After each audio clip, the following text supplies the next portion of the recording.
ನಿರ್ಮಾಣ ಅಂದಾಜು ಮೊತ್ತ 5 ಲಕ್ಷ, ಇದಕ್ಕೆ 2,99,756 ಖರ್ಚಾಗಿದೆ. ಕಾಮಗಾರಿ ಪ್ರಗತಿ ಇದೆ. ಕಾರ್ನೂರು ಗ್ರಾಮದ ಸುಣಗರ್ ಮನೆಯಿಂದ ಬಾಕ್ಸ್ ಚರಂಡಿ ನಿರ್ಮಾಣ ಅಂದಾಜು ಮೊತ್ತ 5,65,961 ಖರ್ಚಾಗಿದೆ. ಕಾಮಗಾರಿ ಪ್ರಗತಿ ಇದೆ.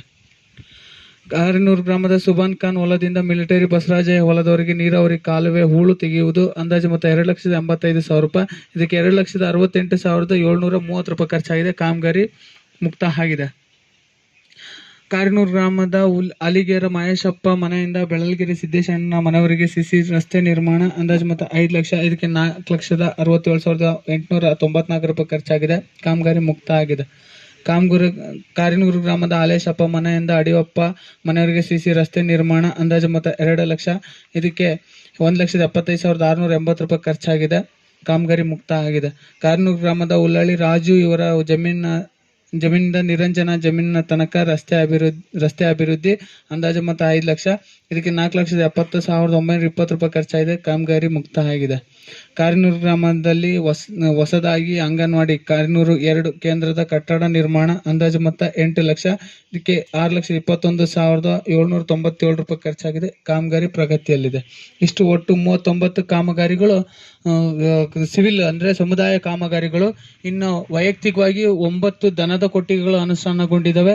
ಮತ್ತೆ ಗ್ರಾಮ ಪಂಚಾಯತಿಯಿಂದ 70 ವಸತಿ ಮನೆಗಳು ಅನುಷ್ಠಾನಗೊಂಡಿದ್ದಾವೆ. ಮತ್ತೆ ಇದು ಅಡಿಕೆಗೆ ಅಂದ್ರೆ ತೋಟಗಾರಿಕೆ ಇಲಾಖೆಯಿಂದ ನಾನು ಅವಾಗಲೇ ಹೇಳಿದ ಹಾಗೆ ಟೋಟಲ್ ಆಗಿ 37 ಅಡಿಕೆ ತೋಟ ನಿರ್ಮಾಣ ಮತ್ತೆ ಅಂಗಾಂಶ ಬಾಳೆ ತೋಟ 8 ಒಟ್ಟು 45 ಕಾಮಗಾರಿಗಳು ಅನುಷ್ಠಾನಗೊಂಡಿದ್ದು ಒಟ್ಟು 165 ಕಾಮಗಾರಿಗಳು ಗ್ರಾಮ ಪಂಚಾಯತಿ, ತೋಟಗಾರಿಕೆ ಇಲಾಖೆ, ಕೃಷಿ ಇಲಾಖೆ ಮತ್ತೆ ಜಲಾನಯನ ಇಲಾಖೆ ಈ 3 ಇಲಾಖೆಗಳಿಂದ ಅನುಷ್ಠಾನಗೊಂಡಿರೋದನ್ನ ನಾವು ನೋಡ್ತಾ ಹೋಗ್ತೀವಿ. ಇಷ್ಟು ಮಹಾತ್ಮ ಗಾಂಧಿ ರಾಷ್ಟ್ರೀಯ ಗ್ರಾಮೀಣ ಉದ್ಯೋಗ ಖಾತ್ರಿ ಯೋಜನೆ ಆಗಿದೆ.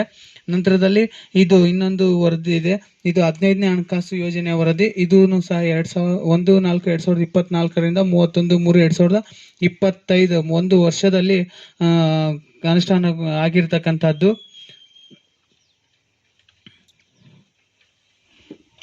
ಇದಕ್ಕೆ ಸಂಬಂಧಿಸಿದಂಗೆ ಇಲ್ಲಿ ಏನು 2024-25ನೇ ಸಾಲಿನಲ್ಲಿ 1/4/2024 ಪ್ರಾರಂಭಿಕ ಶುಲ್ಕವಾಗಿ 1,01,221 ರೂಪಾಯಿ ಇರ್ತದೆ. ಸರ್ಕಾರದಿಂದ 15ನೇ ಹಣಕಾಸು ಯೋಜನೆ ಅನುದಾನಕ್ಕೆ ಸಂಬಂಧಿಸಿದಂತೆ 55,05,435 ರೂಪಾಯಿ ಅನುದಾನ ಬಂದಿರುತ್ತದೆ. ಬ್ಯಾಂಕ್ನಿಂದ ಬಡ್ಡಿ 35,133 ರೂಪಾಯಿ ಬಂದಿದೆ. ಟೋಟಲ್ ಆಗಿ 56,41,789 ರೂಪಾಯಿ ಅನುದಾನ ಇರ್ತದೆ. ಇಲ್ಲಿ ಖರ್ಚಾಗಿರ್ತಕ್ಕಂಥದ್ದು 55,05,540 ರೂಪಾಯಿ ಖರ್ಚಾಗಿದೆ. ಇನ್ನು ಉಳಿಕೆಯಾಗಿ 31/3/2025ಕ್ಕೆ 1,36,249 ರೂಪಾಯಿ ಉಳ್ಕೊಂಡಿದೆ. ಇದರಲ್ಲಿ ಸಹ 6 ಕಾಮಗಾರಿಗಳನ್ನು ಅನುಷ್ಠಾನವಾಗಿದೆ. ಆ ಅನುಷ್ಠಾನಕ್ಕೆ ಸಂಬಂಧಿಸಿದಂಗೆ ಕಾಮಗಾರಿಗಳು ಕಾರ್ನೂರು ಗ್ರಾಮದ ಪಂಚಾಯಿತಿ ಕಟ್ಟಡದ ಮುಂದುವರಿದ ಕಾಮಗಾರಿ ಮಾಡುವುದು ಭಾಗ 1 ಇದು 10 ಲಕ್ಷ ರೂಪಾಯಿ, ಇದಕ್ಕೆ 9,86,052 ರೂಪಾಯಿ ಖರ್ಚಾಗಿದೆ. ಕಾಮಗಾರಿ ಪ್ರಗತಿಯಲ್ಲಿದೆ. ನೆಕ್ಸ್ಟ್ ಕಾರ್ನೂರು ಗ್ರಾಮದ ಗ್ರಾಮ ಪಂಚಾಯತಿ ಕಟ್ಟಡ ಮುಂದುವರಿದ ಕಾಮಗಾರಿ ಭಾಗ 2 ಇದು 5 ಲಕ್ಷದ್ದು, ಇದಕ್ಕೆ 4,48,000 ರೂಪಾಯಿ ಖರ್ಚಾಗಿದೆ. ಇನ್ನು ಕಾಮಗಾರಿ ಪ್ರಗತಿಯಲ್ಲಿದೆ. ನೆಕ್ಸ್ಟ್ ಕದನಹಳ್ಳಿ ಗ್ರಾಮದಲ್ಲಿ ಚರಂಡಿ ನೈರ್ಮಲೀಕರಣ ಇದಕ್ಕೆ 1 ಲಕ್ಷದ್ದು, ಇದಕ್ಕೆ 98,000 ರೂಪಾಯಿ ಖರ್ಚಾಗಿದೆ. ಹರಳಿ ಗ್ರಾಮದಲ್ಲಿ ಮಾರಿ ಹಬ್ಬದ ಪ್ರಯುಕ್ತ ನೈರ್ಮಲೀಕರಣ ಅಂದಾಜು ಮೊತ್ತ 75,000 ರೂಪಾಯಿ, ಇದಕ್ಕೆ 67,500 ರೂಪಾಯಿ ಖರ್ಚಾಗಿದೆ. ಹರಳಿ ಗ್ರಾಮದಲ್ಲಿ ಚರಂಡಿ ನೈರ್ಮಲೀಕರಣ ಅಂದಾಜು ಮೊತ್ತ 2 ಲಕ್ಷ, ಇದಕ್ಕೆ 1,98,000 ರೂಪಾಯಿ ಖರ್ಚಾಗಿದೆ. ಕಾರ್ನೂರು ಗ್ರಾಮದ 1ನೇ ವಾರ್ಡಿನಲ್ಲಿ ಚರಂಡಿ ನೈರ್ಮಲೀಕರಣ ಅಂದಾಜು ಮೊತ್ತ 2 ಲಕ್ಷ, ಇದಕ್ಕೆ 1,98,000 ರೂಪಾಯಿ ಖರ್ಚಾಗಿದೆ. ಒಟ್ಟು ಕಾಮಗಾರಿಗಳಿಗೆ ಸಂಬಂಧಿಸಿದಂಗೆ 19,95,552 ರೂಪಾಯಿ ಖರ್ಚಾಗಿದೆ. ಇಲ್ಲಿ ಬಿಲ್ಗಳಿಗೆ ಸಂಬಂಧಿಸಿದಂಗೆ ಕುಡಿಯುವ ನೀರಿನ ಸಾಮಗ್ರಿಗಳಾಗಿರ್ಬೋದು, ಮತ್ತೆ ಮೋಟಾರ್ಗಳ ರಿವೈಂಡಿಂಗಿಗೆ ಆಗಿರ್ಬೋದು, ಮತ್ತೆ ಅದರ ನಿರ್ವಹಣೆ ಆಗಿರ್ಬೋದು, ಮತ್ತೆ ಬೀದಿ ದೀಪಗಳ ಸಾಮಗ್ರಿಗಳ ಖರೀದಿ ಆಗಿರ್ಬೋದು, ಅದರ ನಿರ್ವಹಣೆ ಆಗಿರ್ಬೋದು, ಮತ್ತೆ ಸಾಮಾಜಿಕ ಪರಿಶೋಧನಾ ನಿರ್ದೇಶನಾಲಯ ಮತ್ತೆ ಇದಕ್ಕೆ ಸಂಬಂಧಿಸಿದಂಗೆ ಒಂದು ಐ ಮಾಸ್ಕ್ ಲೈಟ್ ರಿಪೇರಿ ಆಗಿರ್ಬೋದು, ಮತ್ತೆ ಬ್ಲೀಚಿಂಗ್ ಪೌಡರ್ ಮತ್ತೆ ಪಿನಾಯಿಲ್ಗಳಾಗಿರ್ಬೋದು, ಈ ಥರ ಸಾಮಗ್ರಿಗಳ ಖರೀದಿಗೆ ಸಂಬಂಧಿಸಿದಂಗೆ ಒಟ್ಟು 35,09,998 ರೂಪಾಯಿ ಖರ್ಚಾಗಿದೆ. ಟೋಟಲ್ ಆಗಿ ಕಾಮಗಾರಿಗಳು ಮತ್ತು ಬಿಲ್ಗಳಿಂದ ಎರಡರಿಂದನೂ ಸಹ 55,05,540 ರೂಪಾಯಿ ಈ ಒಂದು 15ನೇ ಹಣಕಾಸು ಯೋಜನೆಯಲ್ಲಿ ಖರ್ಚಾಗಿರೋದನ್ನು ನಾವು ನೋಡ್ತಾ ಹೋಗ್ಬೋದು. ಇಷ್ಟು ಏನು ಇವತ್ತಿನ ಗ್ರಾಮ ಸಭೆಯಲ್ಲಿ ಏನು 3 ಯೋಜನೆಗಳಿದ್ವು, ಮಹಾತ್ಮ ಗಾಂಧಿ ರಾಷ್ಟ್ರೀಯ ಗ್ರಾಮೀಣ ಉದ್ಯೋಗ ಖಾತರಿ ಯೋಜನೆ, ಮತ್ತೆ 15ನೇ ಹಣಕಾಸು ಯೋಜನೆ, ಮತ್ತೆ 4ನೇ ರಾಜ್ಯ ಹಣಕಾಸು ಆಯೋಗ ಯೋಜನೆಯ ವರದಿಗಳೇನಿದ್ವು, ಈ 3 ವರದಿಗಳನ್ನು ನಿಮ್ಮ ಮುಂದೆ ಈಗ ಮಂಡಿಸಲಾಗಿದೆ. ಇಷ್ಟು ವರದಿಗಳನ್ನು ನಿಮ್ಮ ಮುಂದೆ ಮಂಡಿಸಲಿಕ್ಕೆ ಅವಕಾಶ ಮಾಡಿಕೊಟ್ಟಿರ್ತಕ್ಕಂಥ ವೇದಿಕೆ ಮೇಲೆ ಇರ್ತಕ್ಕಂಥ ಎಲ್ಲ ಗಣ್ಯರಿಗೂ ಮತ್ತು ಬಂದಿರತಕ್ಕಂಥ ಎಲ್ಲ ಸಾರ್ವಜನಿಕರಿಗೂ ಅಂದರೆ ಗ್ರಾಮಸ್ಥರೆಲ್ಲರಿಗೂ ಹೊಂದಿಸ್ತಾ ನನ್ನ ವರದಿಯನ್ನು ಮುಗಿಸ್ತಾ ಇದ್ದೀನಿ. ಎಲ್ರಿಗೂ ನಮಸ್ಕಾರ.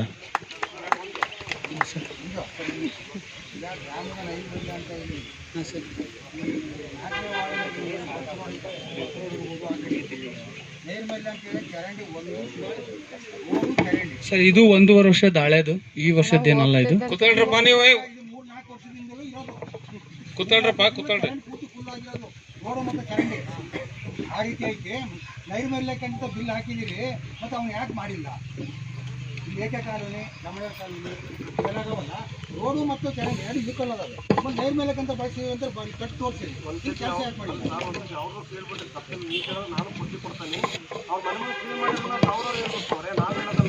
ನಾನು ಕೇಳ್ಬೇಕಾಗಿರೋದು ಅವ್ರನ್ನ, ಅವ್ರು ಕೇಳೋದಿಲ್ರಿ. ನಾನು ಇಳಿಯಂಗಿಲ್ಲ ಅಂತ ವಾರ್ಡ್ ಸದಸ್ಯರಾಗಿ ಅಡ್ಡಾಡಿ ನೋಡಿದ ತೆಗೆದ್ರೆ ಅದಕ್ಕೆ ಅವ್ರು ಯಾರು ಹೇಳ್ಬೇಕು? ನಾನು ಅಲ್ಲಿ ಹೇಳೋದು ನಿಮ್ಮನೆ ಒಂದು ತೆಗೆದು ಹೇಳಿ, ಅವ್ರು ಯಾರು ಬಂದು ತೆಗೆದಿಲ್ಲ ಅಂತ ಹೇಳಿ ಇಲ್ಲಿಂದ ನಾನು ಆ ವಾರ್ಡ್ ಸದಸ್ಯ ಹೇಳ್ತೇನೆ ರೀ. ಅದಕ್ಕೆ ಕೈಲಿ ಇಲ್ಲಿ ಯಾರಿದ್ರಪ್ಪ ಮತ್ತೆ ಉಮೇಶ್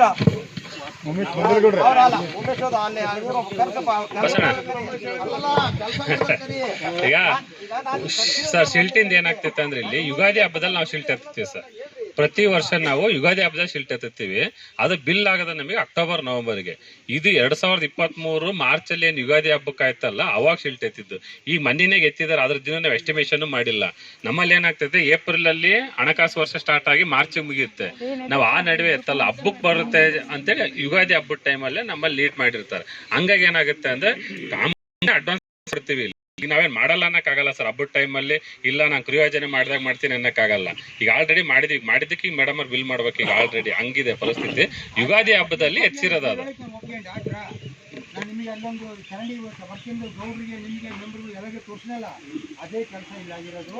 ಚರಂಡಿ ಪೈಪು ತುಂಬ್ಕೊಂಡೈತಿ, ಓಡಿ ಪೈಪ್ ತುಂಬ್ಕೊಂಡಿರೋದು. ನಾವು ಬರೀ ಇಲ್ಲದ ತೆಗೆದ್ರೆ ಏನು ಚರಂಡಿ ಕ್ಲೀನ್ ಅಲ್ಲ, ನೈರ್ಮಲ್ಯ ಆಗಲ್ಲ. ಅದನ್ನು ಕ್ಲೀನ್ ಮಾಡ್ಕೊಂಡು ಇದು ಮಾಡಿದ್ರೆ ಆಕತ್ತೆ. ಒಂದು ಅದಕ್ಕೆ ಟೆಕ್ನಿಕಲ್ ಬೇಕು. ಬರೀ ಫೀಲ್ಡ್ ತೆಗೆದು ಒಂದು ಯಾಕೆ ತಗೊಂಡ್ಬಿಟ್ರೆ ಆಗೋತ್ರ ಫೀಲ್ಡ್. ಅದನ್ನ ಯಾರು ಮಾಡ್ಬೇಕು? ಅವ್ನು ಗೌಡ್ರು ಮಾಡ್ಬೇಕು, ನಾನು ಮಾಡ್ಬೇಕು, ಇನ್ನೊಬ್ರು ಮಾಡ್ಬೇಕು. ಕೊನೆ ಫೀಲ್ಡ್ ಎತ್ತದ್ರ ಜೊತೆಗೆ ಮುಂದೆ ಉಗಂಗಿರ್ಬೇಕು. ಪೈಪ್ನಾಗ ಹಾಕಿ ನೀರು ಉಗಂಗಿರ್ಬೇಕು. ಪೈಪ್ ಹೊಂಟು ಬ್ಯಾಕ್ ಆದ್ರೆ ಅದು ಎಲ್ಲಿಂದ ಹೋಗ್ತೈತಿ, ಮತ್ತೆ ಅಲ್ಲೇ ತುಂಬಿಕತ್ತದು. ಅದನ್ನು ಅಲ್ಲೇನು ತೋರಿಸಿದ್ರೆ ಅವತ್ತಿಗೆ ಕಣ್ಣೀರು ವಸ್ತು ತೋರಿಸಿಲ್ಲ ಅವತ್ತು. ಅದೇ ಕೆಲಸ ಇಲ್ಲ ಆಗೈತಿ. ಗೌಡ್ರು ಹೇಳಿದ್ರು, ಇವ್ರನ್ನ ಕೇಳ್ರಿ, ಉಮೇಶಿಗೆ ಕೇಳ್ರಿ, ಇವ್ರು ಕೇಳ್ರಿ ಅಂದರು. ದಿನ 100 ಪಟ್ಟು ಯೂಸ್ ಆಗ್ತಾರೆ. ರೋಡ್ ಹೋಗಿಲ್ಲ ನಾವು ಗಟ್ಟ ಹಾಕಿದಂಗೆ ಹಚ್ಬೇಕು. ಕುಂಡ್ರು ಓಡೋಕ್ಕಾಗಲ್ಲ. ಅದು ನಿಮ್ಗೆ ಎಲ್ಲರಿಗೂ ತಿಳಿಸೇರಿ, ಮೆಂಬರ್ಗಳಿಗೂ ತಿಳಿಸೇರಿ. ಯಾರೂ ಮಾಡಿಲ್ಲ. ಈಗ ಯಾರು ಮಾಡ್ಬೇಕು ಅಂದ್ರೆ ಒಂದು ಯಕ್ಷ ಪ್ರಶ್ನೆ. ಇನ್ನೊಂದು ಸರ್, ಈ 36 ಲಕ್ಷ ರೂಪಾಯಿ ಖರ್ಚಾಗಿದೆ ಅಂದ್ರಲ್ಲ, ಅದರಲ್ಲಿ ಮೋಟ್ರಿಗೆ ಎಷ್ಟು ಆಗಿದೆ, ಮೋಟ್ರ್ ಸುತ್ತ ಎಷ್ಟು ಹಾಕಿದ್ದೀರಿ, ಬೀದಿ ದೀಪಗಳಿಗೆ ಎಷ್ಟು ಹಾಕಿದ್ದೀರಿ, ಅದು ಸಪ್ರೇಟ್ ಆಗಿ ಹೇಳ್ರಿ. ಒಂದು ವರ್ಷದಲ್ಲಿ ಎಷ್ಟು ಕೆಟ್ಟಿದೆ ಮೋಟ್ರು, ಅಲ್ಪ ಡೀಟೇಲ್ ಎಲ್ಲ ಸೇರಿಸಿ ಒಂದೇ ಸರಿ ಹೇಳ್ಬಿಟ್ರೆ ಅನ್ನ ಮುದ್ದೆ ಸಾಂಬಾರು ರೊಟ್ಟಿ ಎಲ್ಲ ಒಂದೇ ಸರಿ ತಿನ್ಬಿಡೋಕ. ಅದು ಸಪ್ರೇಟ್ ಆಗಿ ಹೇಳಿ, ಏನು ಗೊತ್ತಾಗಲಿ. ಇಷ್ಟು ವರ್ಷದಲ್ಲಿ ಈಗ ತಿಂಗಳು ಮೋಟ್ರ್ ಸುತ್ತಿದೆ, ಇದಿಷ್ಟು ಖರ್ಚಾಗಿದೆ, ಹೊಸ ಮೋಟ್ರ್ ಇಷ್ಟು ತಂದೀವಿ, ನೀರು ಸ್ನಾನ ಮಾಡಾಗಿ ನೀರು ಇಷ್ಟ ಆಗಿದೆ, ಆ ಟ್ಯಾಂಕ್ ತಗೊಂಡು ನೀರು ಹಾಕ್ಸಿದ್ದೀವಿ, ಅದು ಹೇಳಿ ಸಪ್ರೇಟ್ ಆಗಿ ಹೇಳಿ. ಅದಕ್ಕೆ ಏನಾಗಿದೆ ಬಿಲ್ ಕಂಟಿನ್ಯೂ ಮಾಡಿ. ಸರ್, ಇನ್ನೊಂದು ಸರ್, ಹೀಗೆ ಇನ್ನೊಂದು ಗಮನ ಕೊಟ್ಟಿರೋದು, ಯಾರೋ ಒಬ್ಬ ವ್ಯಕ್ತಿ, ಸಾಮಾನ್ಯ ವ್ಯಕ್ತಿ, ನೀರುಗಂಟೆ ಆಗಲಿ ಇನ್ನೊಂದಾಗಲಿ, ಅವ್ರು ಪೇಮೆಂಟ್ ಕೊಟ್ಟಿದ್ರೆ ಪಂಚಾಯತಿಯಿಂದ ಕಂಪ್ಯೂಟರ್ ಹೊತ್ಕೊಂಡು ಹೋಗ್ಬೋದಾ? ಹೇಳಿಸ್ಬೋದಾ? ಪಂಚಾಯತಿ ಬೀಗ ಹಾಕ್ಬೋದಾ? ಆ ಲೆವೆಲಿಗೆ ಬಂದಿದೆ ನಮ್ಮೂರು ಗ್ರಾಮ ಪಂಚಾಯತಿ. ನಮ್ಮೂರು ಗ್ರಾಮ ಪಂಚಾಯತಿ ಆ ಲೆವೆಲಿಗೆ ಇಳಿದಿದೆ.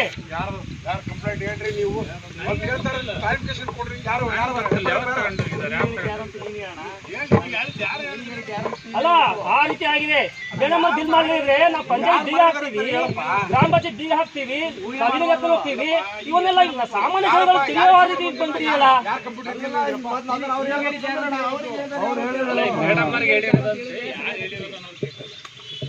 ಅದು ಸಾಮಾನ್ಯ ಜನಕ್ಕೆ ವಿಚಾರಗಳು ಗೊತ್ತಾಗ್ತದೆ. ಯಾವ ಲೆವೆಲಿಗೆ ಇದೆ ಗ್ರಾಮ ಪಂಚಾಯತಿ?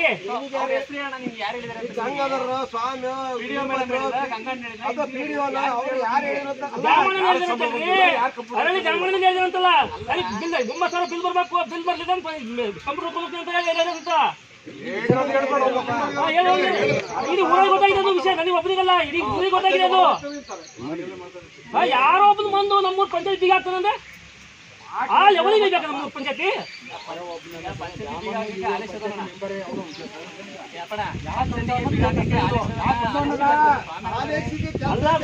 ಅಲ್ಲ, ಈ ಪಂಚಾಯತಿ ಮೆಂಬರ್ಗಳು ಅಂಡರ್ಸ್ಟ್ಯಾಂಡಿಂಗ್ ಹೆಂಗಿದೆ ಅನ್ನೋದು. ಆದ್ರೆ ಯಾವ ಲೆವೆಲಿಗೆ ಬಂದ್ಬಿಟ್ಟು ನಾ ಸಾಮಾನ್ಯ ನಾಗರಿಕ ತಿಳಿಬೇಕು ನಮಗೆ. ಒಬ್ಬ 9,000 ಬಿಲ್ ಬರ್ಲಿಕ್ಕೆ ನಾವು ಪಂಚಾಯತ್ ಕಂಪ್ಯೂಟರ್ ಹೋಗ್ಕೊಂಡು ಹೋಗ್ತೀನಂದ್ರೆ ಏನ್ ಮಾತಾಡ್ತಾರೆ? ಆ ಲೆವೆಲಿಗೆ ಬಂದಿದೆ ಅಂತ ಅಲ್ಲಿಗೆ ಆತಲ್ಲಿ, ಆ ಲೋ ಲೆವೆಲ್ ಇರ್ತದೆ ನಮ್ಮ ಪಂಚಾಯತ್ ಆತಲ್ಲಿಗೆ. ಇಲ್ಲಿವರೆಗೆ ಜನತೆ ಗೌರವ ಇತ್ತು, ಯಾಕೆ ಹೋಗಿಲ್ಲ? ಎಲ್ಲಿ ಹೋಗಿಲ್ಲ? ಮತ್ತೆ ಎಲ್ಲೇ ಕೂತ್ಕೊಂಡು ಚಾ ಕುಡಿಯೋಕೆ ಮಾತಾಡಿದ್ರೆ ನಾವೇ ಕಂಡ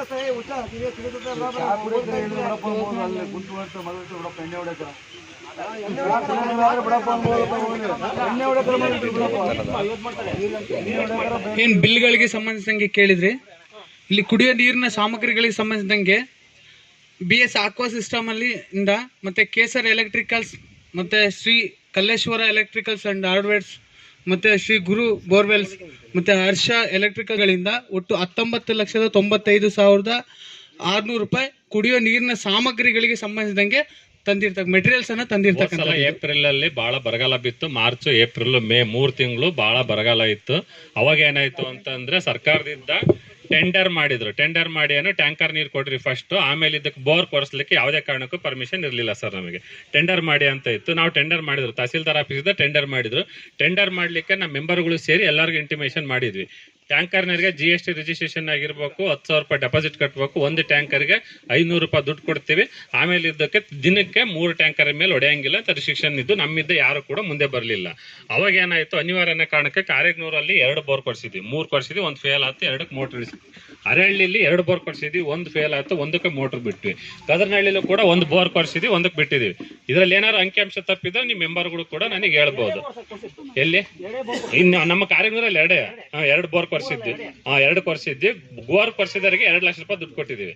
ಟ್ಯಾಂಕರ್ ಹೊಡಿಸಿದವರಿಗೆ 1,60,60,000 ರೂಪಾಯಿ ಕಾರೇಗ್ನೂರಲ್ಲಿ ಟ್ಯಾಂಕರ್ ಹೊಡಿಸಿದ್ವಿ. ಗೌಡ್ರ ಮನೆಯಲ್ಲಿ ಅವತ್ತೆಲ್ಲರೂ ಸೇರ್ಕೊಂಡು 3 ದಿನಕ್ಕೊಂದ್ಸಲ ಹೊಡಿಬೇಕು, ದಿನಕ್ಕೆ 30 ಟ್ಯಾಂಕರ್ ಹೊಡಿಬೇಕು ಅಂತ ಪಂಚಾಯತ್ ಆಗಿತ್ತು. ಆ ಪ್ರಕಾರ ಟ್ಯಾಂಕರ್ ಹೊಡಿಸಿದ್ದು 1,60,60,000 ರೂಪಾಯಿ ಟ್ಯಾಂಕರಿಗೆ ಕೊಟ್ಟಿದ್ದೀವಿ. ಆಮೇಲೆ ಮುರಾರ್ಜಿ ಶಾಲೆಗೆ ನೀರು ಇರಲಿಲ್ಲ ಅನ್ನೋ ಕಾರಣಕ್ಕೆ 3 ತಿಂಗಳು ದಿನಕ್ಕೆ 2 ಟ್ಯಾಂಕರ್ನಂಗೆ ಅಲ್ಲಿಗೂ ಕೂಡ ನೀರು ಕೊಟ್ಟಿವಿ. ಅದು 40,000 ರೂಪಾಯಿ. 2 ಲಕ್ಷ ರೂಪಾಯಿ ಟ್ಯಾಂಕರ್ ನೀರು ಹೊಡಿಸಿದ್ದೀವಿ. 2 ಲಕ್ಷ ರೂಪಾಯಿದ್ದು ಬೋರ್ ಕೊಡಿಸಿದ್ದು. ಇನ್ನು ಉಳಿದದ್ದೇನಿದೆ ಅದು ಪಂಪು ಮೋಟ್ರುಗಳು. ಒಂದೊಂದು ಮೋಟ್ರಿಗೆ 400 ಲೆಂತ್ ತನಕ ನಾವು ಮೋಟ್ರುಗಳು ಬಿಡಿಸಿದ್ವಿ. ಅದ್ರ ಬಿಲ್ ಇದಾವೆ, ನೀವು ಚೆಕ್ ಮಾಡ್ಬೋದು. ಅದೇನೆ 3 ತಿಂಗಳು. ಅದ್ರ ನನ್ನ ಹತ್ರ GPS ಫೋಟೋ ಇದಾವೆ. ಒಂದು 80 ಟ್ಯಾಂಕ್ ಆಗಿತ್ತು ಗಂಗಣ್ಣ. 500 ರೂಪಾಯಿದಂಗೆ 40,000 ರೂಪಾಯಿ ಕೊಟ್ಟಿದ್ವಿ. 80 ಟ್ಯಾಂಕ್ ಕೊಡ್ಸಿದ್ವಿ. ಪ್ರಿನ್ಸಿಪಲ್ನ ಕೇಳ್ಬೋದು, ಯಾಕಂದ್ರೆ ಅವರೇ ಗೊತ್ತಿದೆ, CS ಇನ್ಸ್ಟ್ರಕ್ಷನ್ಸ್ ಕೊಟ್ಟಿದ್ರು. ಹಂಗಾಗಿ ಅವ್ರ ಇನ್ಸ್ಟ್ರಕ್ಷನ್ ಮೇಲೆನೆ ನಾವು 3 ತಿಂಗಳು ಮಾರ್ಚ್, ಏಪ್ರಿಲ್, ಮೇ 3 ತಿಂಗಳು ನೀರು ಕೊಟ್ಟಿದ್ವಿ. 2 ಲಕ್ಷ ಆಗಿದೆ. ಕಾರೇಗ್ನೂರು ಪ್ಲಸ್ ಮುರಾರ್ಜಿ ಶಾಲೆಗೆ ಓಡಿಸಿದ್ದು ಸೇರಿ ಟ್ಯಾಂಕರ್ ಓಡಿಸಿದ್ದು. ಬೋರ್ ಕೊಡ್ಸಿದ್ದಕ್ಕೆ 2 ಲಕ್ಷ ಕೊಟ್ಟಿದ್ವಿ. ಇನ್ನು ಉಳಿದವು ಪಂಪು ಮೋಟ್ರುಗಳು 4 ಬೋರಿಗೆ ಪಂಪು ಮೋಟ್ರು ಲೆಂತ್ ಅಷ್ಟನ್ನು ತರಿಸಿದ್ವಿ. ಅದ್ರ ಒಂದೇ ಸಲಕ್ಕೆ 19 ಲಕ್ಷ ಅಂತಾನೆ ನಿಮಗೆ ಹೆವಿ ಅನ್ಸುತ್ತೆ. ಅದಕ್ಕೆ ನಾನು ವಿವರಣೆ ಕೊಟ್ಟಿದ್ದು ಯಾಕೆ ಅಂತಂದ್ರೆ ಅದನ್ನ ಕೊಟ್ಟರೆ ನಿಮಗೆ ಐಡಿಯಾ ಬರುತ್ತೆ ಅಂತ. ಯಾವ್ದು ಸರ್? ಇಲ್ಲ ಸರ್, ಕ್ಲಿಯರ್ ಆಗಿದೆ. ಕ್ಲಿಯರ್ ಆಗಿದೆ. ಮತ್ತೀಗ ಇಲ್ಲ ಇಲ್ಲ ಸರ್, ನಾನೆಲ್ಲ ಕೊಟ್ಟಿದ್ದೀನಿ, ಬಾಕಿ ಯಾವುದಿಲ್ಲ. ಆಮೇಲೆ ಕದರ್ನಹಳ್ಳಿಯಲ್ಲಿ ಶುದ್ಧ ಕುಡಿಯೋ ಘಟಕದ್ದು ಮೆಂಬ್ರನ್ನಾಗಿತ್ತು 35,600. ಅದು ಕೂಡ ನಮಗೇನಾಗುತ್ತೆ, ಕುಡಿಯೋ ನೀರು ಖರ್ಚಲ್ಲೇ ಬರುತ್ತೆ. ಇನ್ನು ಪ್ಯಾಚ್ ಆಗಿರೋ ಪೇಮೆಂಟ್ಗಳು ಏನು ಕೊಡ್ತೀವಿ ಅಷ್ಟು ಅವರು ಬ್ರೇಕಿಂಗ್ಸ್ ಏನಿರುತ್ತೆ ಅವ್ರಿಗೆ ಹೆಡ್ಡಿಂಗ್ ಅಂದರೆ ಒಂದು ಕುಡಿಯೋ ನೀರು ಖರ್ಚು, ಇನ್ನೊಂದು ಬೀದಿ ದೀಪ ಖರ್ಚು, ಇನ್ನುಳಿದವೆಲ್ಲ ಸಿವಿಲ್ ಕಾಮಗಾರಿ ಅಂತ ಇರುತ್ತೆ. ಸೊ ಹಂಗಾಗಿ ಕುಡಿಯೋ ನೀರಿಗೆ 19 ಲಕ್ಷ ಅಂತ ಹೇಳ್ತಾರೆ. ನಿಮಗೆ ಹೆವಿ ಅನಿಸುತ್ತೆ. ಅಲ್ಲ ಮೇಡಮ್,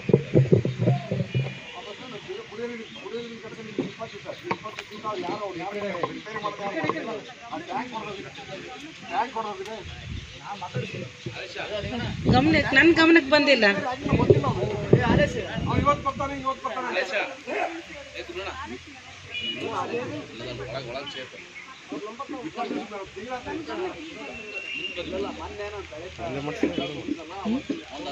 ಎರಡು ಮಾಡಿಸ್ತೀನಿ.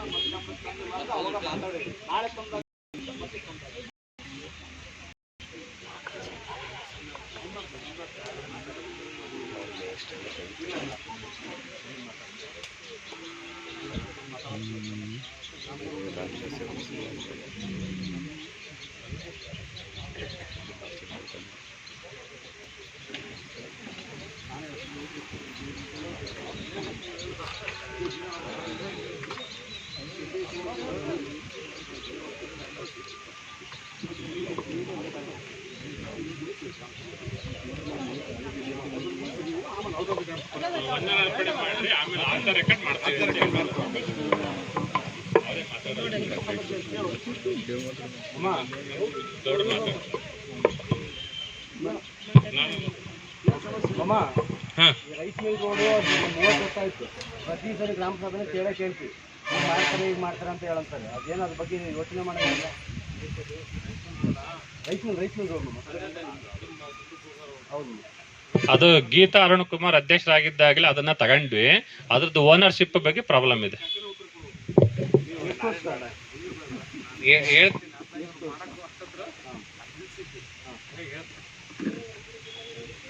ನಮ್ಮನೆ ಇವಾಗ ವ್ಯವಸ್ಥೆ ಎಂದು ಮಾಡಿ ನಾವೇ ಮಾಡ್ಕೊಂಡು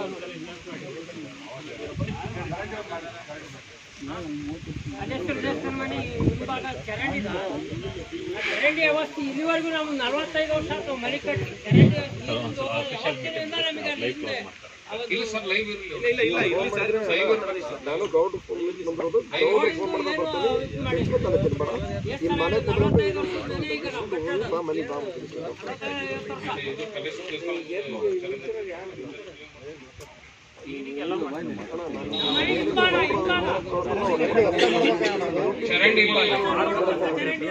ಚರಂಡಿ ಮಾಡಿಸ್ಬೇಕು.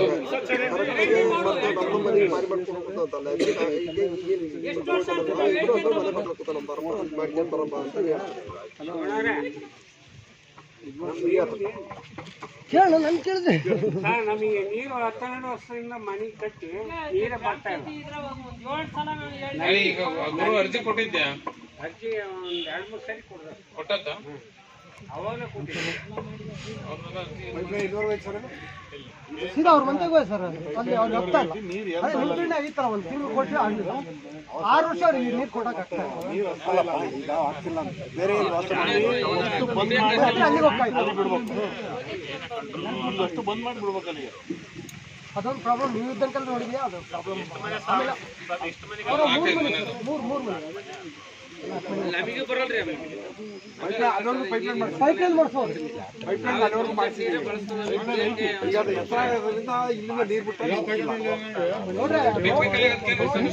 ಎಲ್ಲ ಬಂದ್ ಮಾಡಿ ಅಲ್ಲಿ ಬಿಟ್ಟರು. ರೋಡ್ನಿಂದ 5 ನಾವು ಏನೋ ಕೊಟ್ಟುವ ಅಲ್ಲಿ ಇಲ್ಲಿ ಒಬ್ರು ಮಾಡಿದ್ರೆ ಅವ್ರು ಹೋಗ್ತಾರೆ. ಅಲ್ಲಿ 6 ವರ್ಷ ಇಟ್ಕೊಂಡಿವಲ್ಲ ಮಾಡ್ತಿದ್ದೀವಲ್ಲ ಅದೇ ಅನ್ಕೊಂಡು ಓಪನ್ ಮಾಡೋದು ಬಂದ್ ಮಾಡೋದು ಮಾಡ್ಬೇಕು. ಯಾರು ಬೇಕಾದ್ರು ಓಪನ್ ಮಾಡಿ ಅಲ್ಲ ಮೆಲಿಗಳು ಹೆಂಗ್ ಬಂದ್ಬಿಡ್ತಾರೆ ಮೊಟ್ಟೆ ಬಿಟ್ಟು. ಆಯಾ ಲೈನ್ ಒಂದೊಂದು ವಾಲ್ ಮಾಡ್ಬಿಡು ಅಂತ. ಅದಕ್ಕೆ ಬಾತ್ ಮಾಡೋ ಕಷ್ಟ ಪೈಪ್ಲೈನ್ ಐತೆ.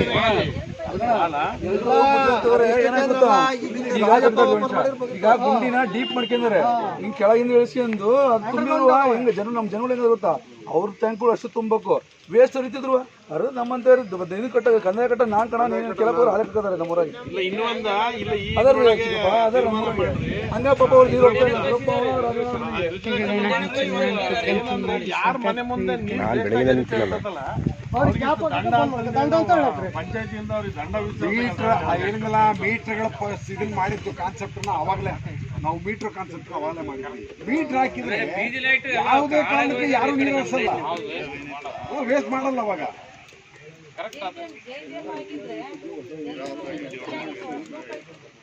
ಅಲ್ಲ ಈಗ ಹೆಂಗೋ ಸುಳಕೆ ನೀರು ಬಂತಲ್ಲ, ಜೆಜೆಎಂ ಕಂಟಿನ್ಯೂ ಮಾಡ್ಬೋದ ಈಗ ಮತ್ತೆ ಮೇಡಮ್. ನೀವು ಫೋನ್ ಮಾಡಿದ್ರೆ ನಾನು ಹೇಳಿಲ್ಲ ನಿಮಗೆ, ಮಾತಾಡೋದಕ್ಕೆ ಹೇಳಿದ್ವಿ. ಅವತ್ತು ಸಿಒ ಬಂದಾಗ ಅಶೋಕ್ ಅವ್ರು ಹೇಳಿದ್ರು, ಸಿಒ ಅದ್ರಿಗೆ ಮಾತಾಡ್ಬೇಕಾದ್ರೆ ನಾನು ಅದನ್ನ ಸಿಒ ಇದ್ರಿಗೆ ಹೇಳಿದ್ದೆ. ಅವತ್ತು ಅಶೋಕ್ ಅವ್ರು ಸರಿ ಆಯ್ತು ನಾನು ಮಾತಾಡ್ತೀನಿ. ನಾವು ಸಿಒ ಕೂಡ ಹೇಳಿದ್ದೆ, ನೀರಿನ ವ್ಯವಸ್ಥೆ ಮಾಡಿ ಆಮೇಲೆ ಮಾಡ್ತೀವಿ. ಈಗ ನೀರಿನ ವ್ಯವಸ್ಥೆ ಆಗಿದೆ, ಇನ್ನೂ ಮಾಡಲಿ ತೊಂದರೆ ಇಲ್ಲ ಅಂದ್ರೆ ಮೇಡಮ್ ಅವ್ರು ಫೋನ್ ಮಾಡಿದ್ರು, ಇನ್ನೂ ಮಾಡಿ ಅಂತ ಹೇಳಿದ್ದಾರೆ.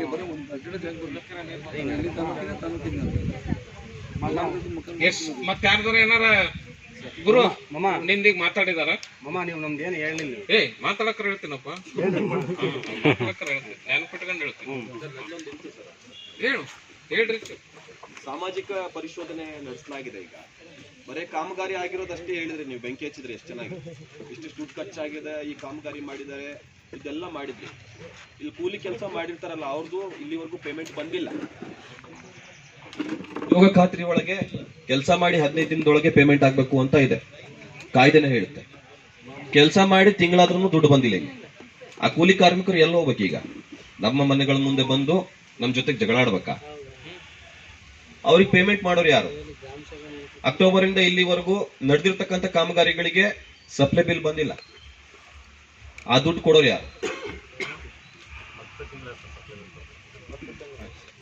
ನಾನೀಗ ಇದು ಇವ್ರು ಕೇಳಿದಕ್ಕೆ ನಾವು ಈ ಶಾಂತನೆ ಮಾಡೋದು ಪಂಚಾಯತಿ ಸದಸ್ಯರು ಬಿಟ್ಟು ಇನ್ನೊಂದವ್ರನ್ನ ಪ್ರಶ್ನೆ ಕೇಳಕ್ಕೆ ಅಂತ ಅನ್ಕೊಂಡು, ಆ ಪಂಚಾಯತಿ ಸದಸ್ಯರು ಕೇಳ್ತಾರೆ ಅಂದ್ರೆ ಒಂದು ಸರ್ ಖಂಡಿತ ನಾನು ಮುಂಚೆನೆ ಇಂಟ್ರೊಡ್ಯೂಸ್ ಮಾಡ್ಬೇಕಾಯ್ತು. ನಾನು ಗ್ರಾಮ ಸಭೆಯ ಮಾತಾಡಿ ಉತ್ತರ ಸಿಗದೆ ಇರೋದು ಕಿರು ಮತ್ತೆ ಅವ್ರಿಗೆ ಉತ್ತರ ಕೊಡಕ್ಕಾಗಲ್ಲ, ನಮ್ಗೆ ಬರ್ತಾರೆ, ಎಲ್ಲರಿಗೂ ಅನುಮಾನ ಬರ್ತಾರೆ. ಸರ್ ಖಂಡಿತ ಮೆಂಬರ್ಗಳಿಗೆ ಉತ್ತರ ಇಲ್ಲಿವರೆಗೂ 1.25 ಕೋಟಿ ರೂಪಾಯಿದು 1,60,00,000 ಅವರು ಪರಿಶೋಧನೆ ನಡೆಸಿರ್ತಾರೆ ಸರ್. ಹಿಂದೆ ಸಾಮಾಜಿಕ ಲೆಕ್ಕ ಪರಿಶೋಧನೆ ಅಂತಿತ್ತು, ಈಗ ಅದನ್ನ ತೆಗೆದ್ಬಿಟ್ಟು ಸಾಮಾಜಿಕ ಪರಿಶೋಧನೆ ಅಂತ ಹೇಳಿ ಹೊಸ ಟೈಟಲ್ ನೊಂದಿಗೆ ಕೆಲಸ ಶುರು ಮಾಡಿದ್ದಾರೆ. ಲೆಕ್ಕ ಇಲ್ರ ಲೆಕ್ಕ ಬಿಟ್ಟು ಸರ್ ಅದನ್ನ ಅಲ್ಲಿ ಹಾಕಿದ್ದಾರೆ ಸರ್, ಅಲ್ಲಿ ನಿಮ್ಮಿಂದನೇ ಹಾಕಿದ್ದಾರೆ ಸರ್, ಸಾಮಾಜಿಕ ಪರಿಶೋಧನೆ ಗ್ರಾಮ ಸಭೆ ಅಂತ. ಇಲ್ಲಿ ಕೇವಲ ಲೆಕ್ಕಕ್ಕೆ ಮಾತ್ರ ಸೀಮಿತ ಇಟ್ಕೊಂಡು ಹೋಗ್ತಿರ್ತಕ್ಕಂಥ ಗ್ರಾಮ ಸಭೆ ಸರ್ ಇದು. ಬಟ್ ಚರ್ಚೆ ಆಗ್ಬೇಕಾಗಿರೋದು ಇವರೆಲ್ಲ ಚರ್ಚೆ ಮಾಡಿದ್ದು ಈ ಒಂದು ಇದಕ್ಕೆ ಊರ್ಜಿತವಾಗಿರುವಂತಹ ವಿಷಯಗಳನ್ನೇ ಚರ್ಚೆ ಮಾಡಲಾಗಿದೆ ಸರ್. ಆದ್ರೆ 1,77,00,000 ಸೋಷಿಯಲ್ ಆಡಿಟ್ ಮಾಡುವಂತ ಇವ್ರುಗಳು ಯಾರು ಅನ್ನೋ ಪ್ರಶ್ನೆ ನಾನು 5 ವರ್ಷದಿಂದ ಕೇಳ್ತಾನೆ ಬಂದಿದ್ದೀನಿ. ಇವ್ರು ಯಾರು ಸೋಷಿಯಲ್ ಆಡಿಟ್ ಮಾಡಕ್ ಬಂದಿರೋರು ಅಂತ? ಅವ್ರ ಐಡೆಂಟಿಟಿ ಏನು ಇಲ್ಲ ಸರ್.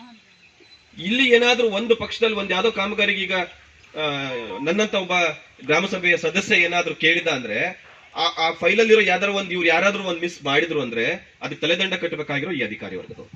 ಒಬ್ಬ ಇಂಜಿನಿಯರ್ ಕಟ್ಬಹುದು, ಒಬ್ಬ PDO ಕಟ್ಬಹುದು, ಯಾರೋ ಒಬ್ಬ ಲೈನ್ ಡಿಪಾರ್ಟ್ಮೆಂಟ್ ಇವರು ತೋಟಗಾರಿಕೆ ಇಲಾಖೆ ಕಟ್ಬಹುದು.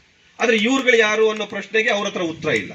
ಒಂದ್ ಕಳಿಸ್ತಾರೆ 5 ದಿನಕ್ಕೆ ನೀವು ಮಾಡಿ ಅಂತ, ಇವರು ಬರ್ತಾರೆ, ಇವ್ರು ಕಳ್ತಾ ಬಿಟ್ರೆ ಬೇರೆ ಏನು ನೋಡಲ್ಲ, ಬೇರೇನು ಮಾತಾಡಿಲ್ಲ ಇವರು. ನನ್ನೂರಲ್ಲಿ ಕೆಲಸ ಮಾಡಿ ಕಳೆದ ತಿಂಗಳಲ್ಲಿ ಕೆಲಸ ಆಗಿರೋದು, ಇಲ್ಲಿವರೆಗೂ ಪೇಮೆಂಟ್ ಬಂದಿಲ್ಲ. ಆ ರೈತರೆಲ್ಲ ಅವ್ರ ಕೆಲಸಗಾರರೆಲ್ಲ ಬಂದಿದ್ದಾರೆ, ನಮಗೆ ಇನ್ನೂ ಪೇಮೆಂಟ್ ಬಂದಿಲ್ಲ, ನಾವೇನ್ ಮಾಡ್ಬೇಕು? ಕಾಲೇವು ತಕ್ಕೊಂಡಿದ್ದಾರೆ, ತೆಗ್ದಿದ್ದು ಹಾಕಿದ್ದಾರೆ, ಎಲ್ಲ ಆಗಿದೆ, ಪೇಮೆಂಟ್ ಬಂದಿಲ್ಲ, ಯಾರನ್ನು ಕೇಳಬೇಕು? ಕೆಲಸ ಬೇಕು ಅನ್ನೋ ನಿಟ್ಟಿನಲ್ಲಿ ಕೆಲಸ ಮಾಡಿಸಿದೀವಿ ಸರ್, ಡೆವಲಪ್ಮೆಂಟ್ ಕೆಲಸಗಳನ್ನ ಮಾಡಿದ್ದೀವಿ, ಅದ್ರ ದುಡ್ಡು ಬಂದಿಲ್ಲ. ಮಂಜಣ್ಣರಂತರನ್ನ ಕಾಂಟ್ರಾಕ್ಟ್ ಆಗಿ ತಗೊಂಡಿರ್ತೀವಿ, ಅವ್ರಿಗೆ ನಾವು ನಮ್ಮೂರ್ದು ಹಿಂಗೆ ಹೇಳಿಕೆ ಆಗ್ಬೇಕು ಸರ್, ನೀವು ಕಾಂಟ್ರಾಕ್ಟರ್ ಇದ್ರಿ, ದಯವಿಟ್ಟು ನಮ್ದೊಂದು ಈ ಕೆಲಸ ಮಾಡಿ ಅಂತ ಹೇಳಿ ಅವ್ರಿಗೆ ಅಂದಾಗ ಅವ್ರು ಆಯ್ತು ಒಳ್ಳೆ ಕೆಲಸಕ್ಕೆ ಕೈ ಜೋಡಿಸ್ತೀವಿ ಅಂತ ಅವರು ಕೂಡ ಇನ್ವೆಸ್ಟ್ಮೆಂಟ್ ಮಾಡಿರ್ತಾರೆ ಸರ್. ಆ ಟೈಮಲ್ಲಿ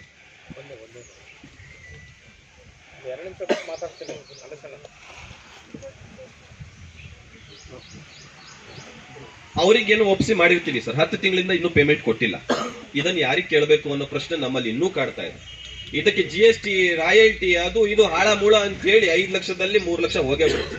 2 ಲಕ್ಷದಲ್ಲಿ ಕ್ವಾಲಿಟಿ ಕೆಲಸ ಕೇಳ್ತಾರೆ, ಯಾರು ಕೆಲಸ ಮಾಡ್ಬೇಕು?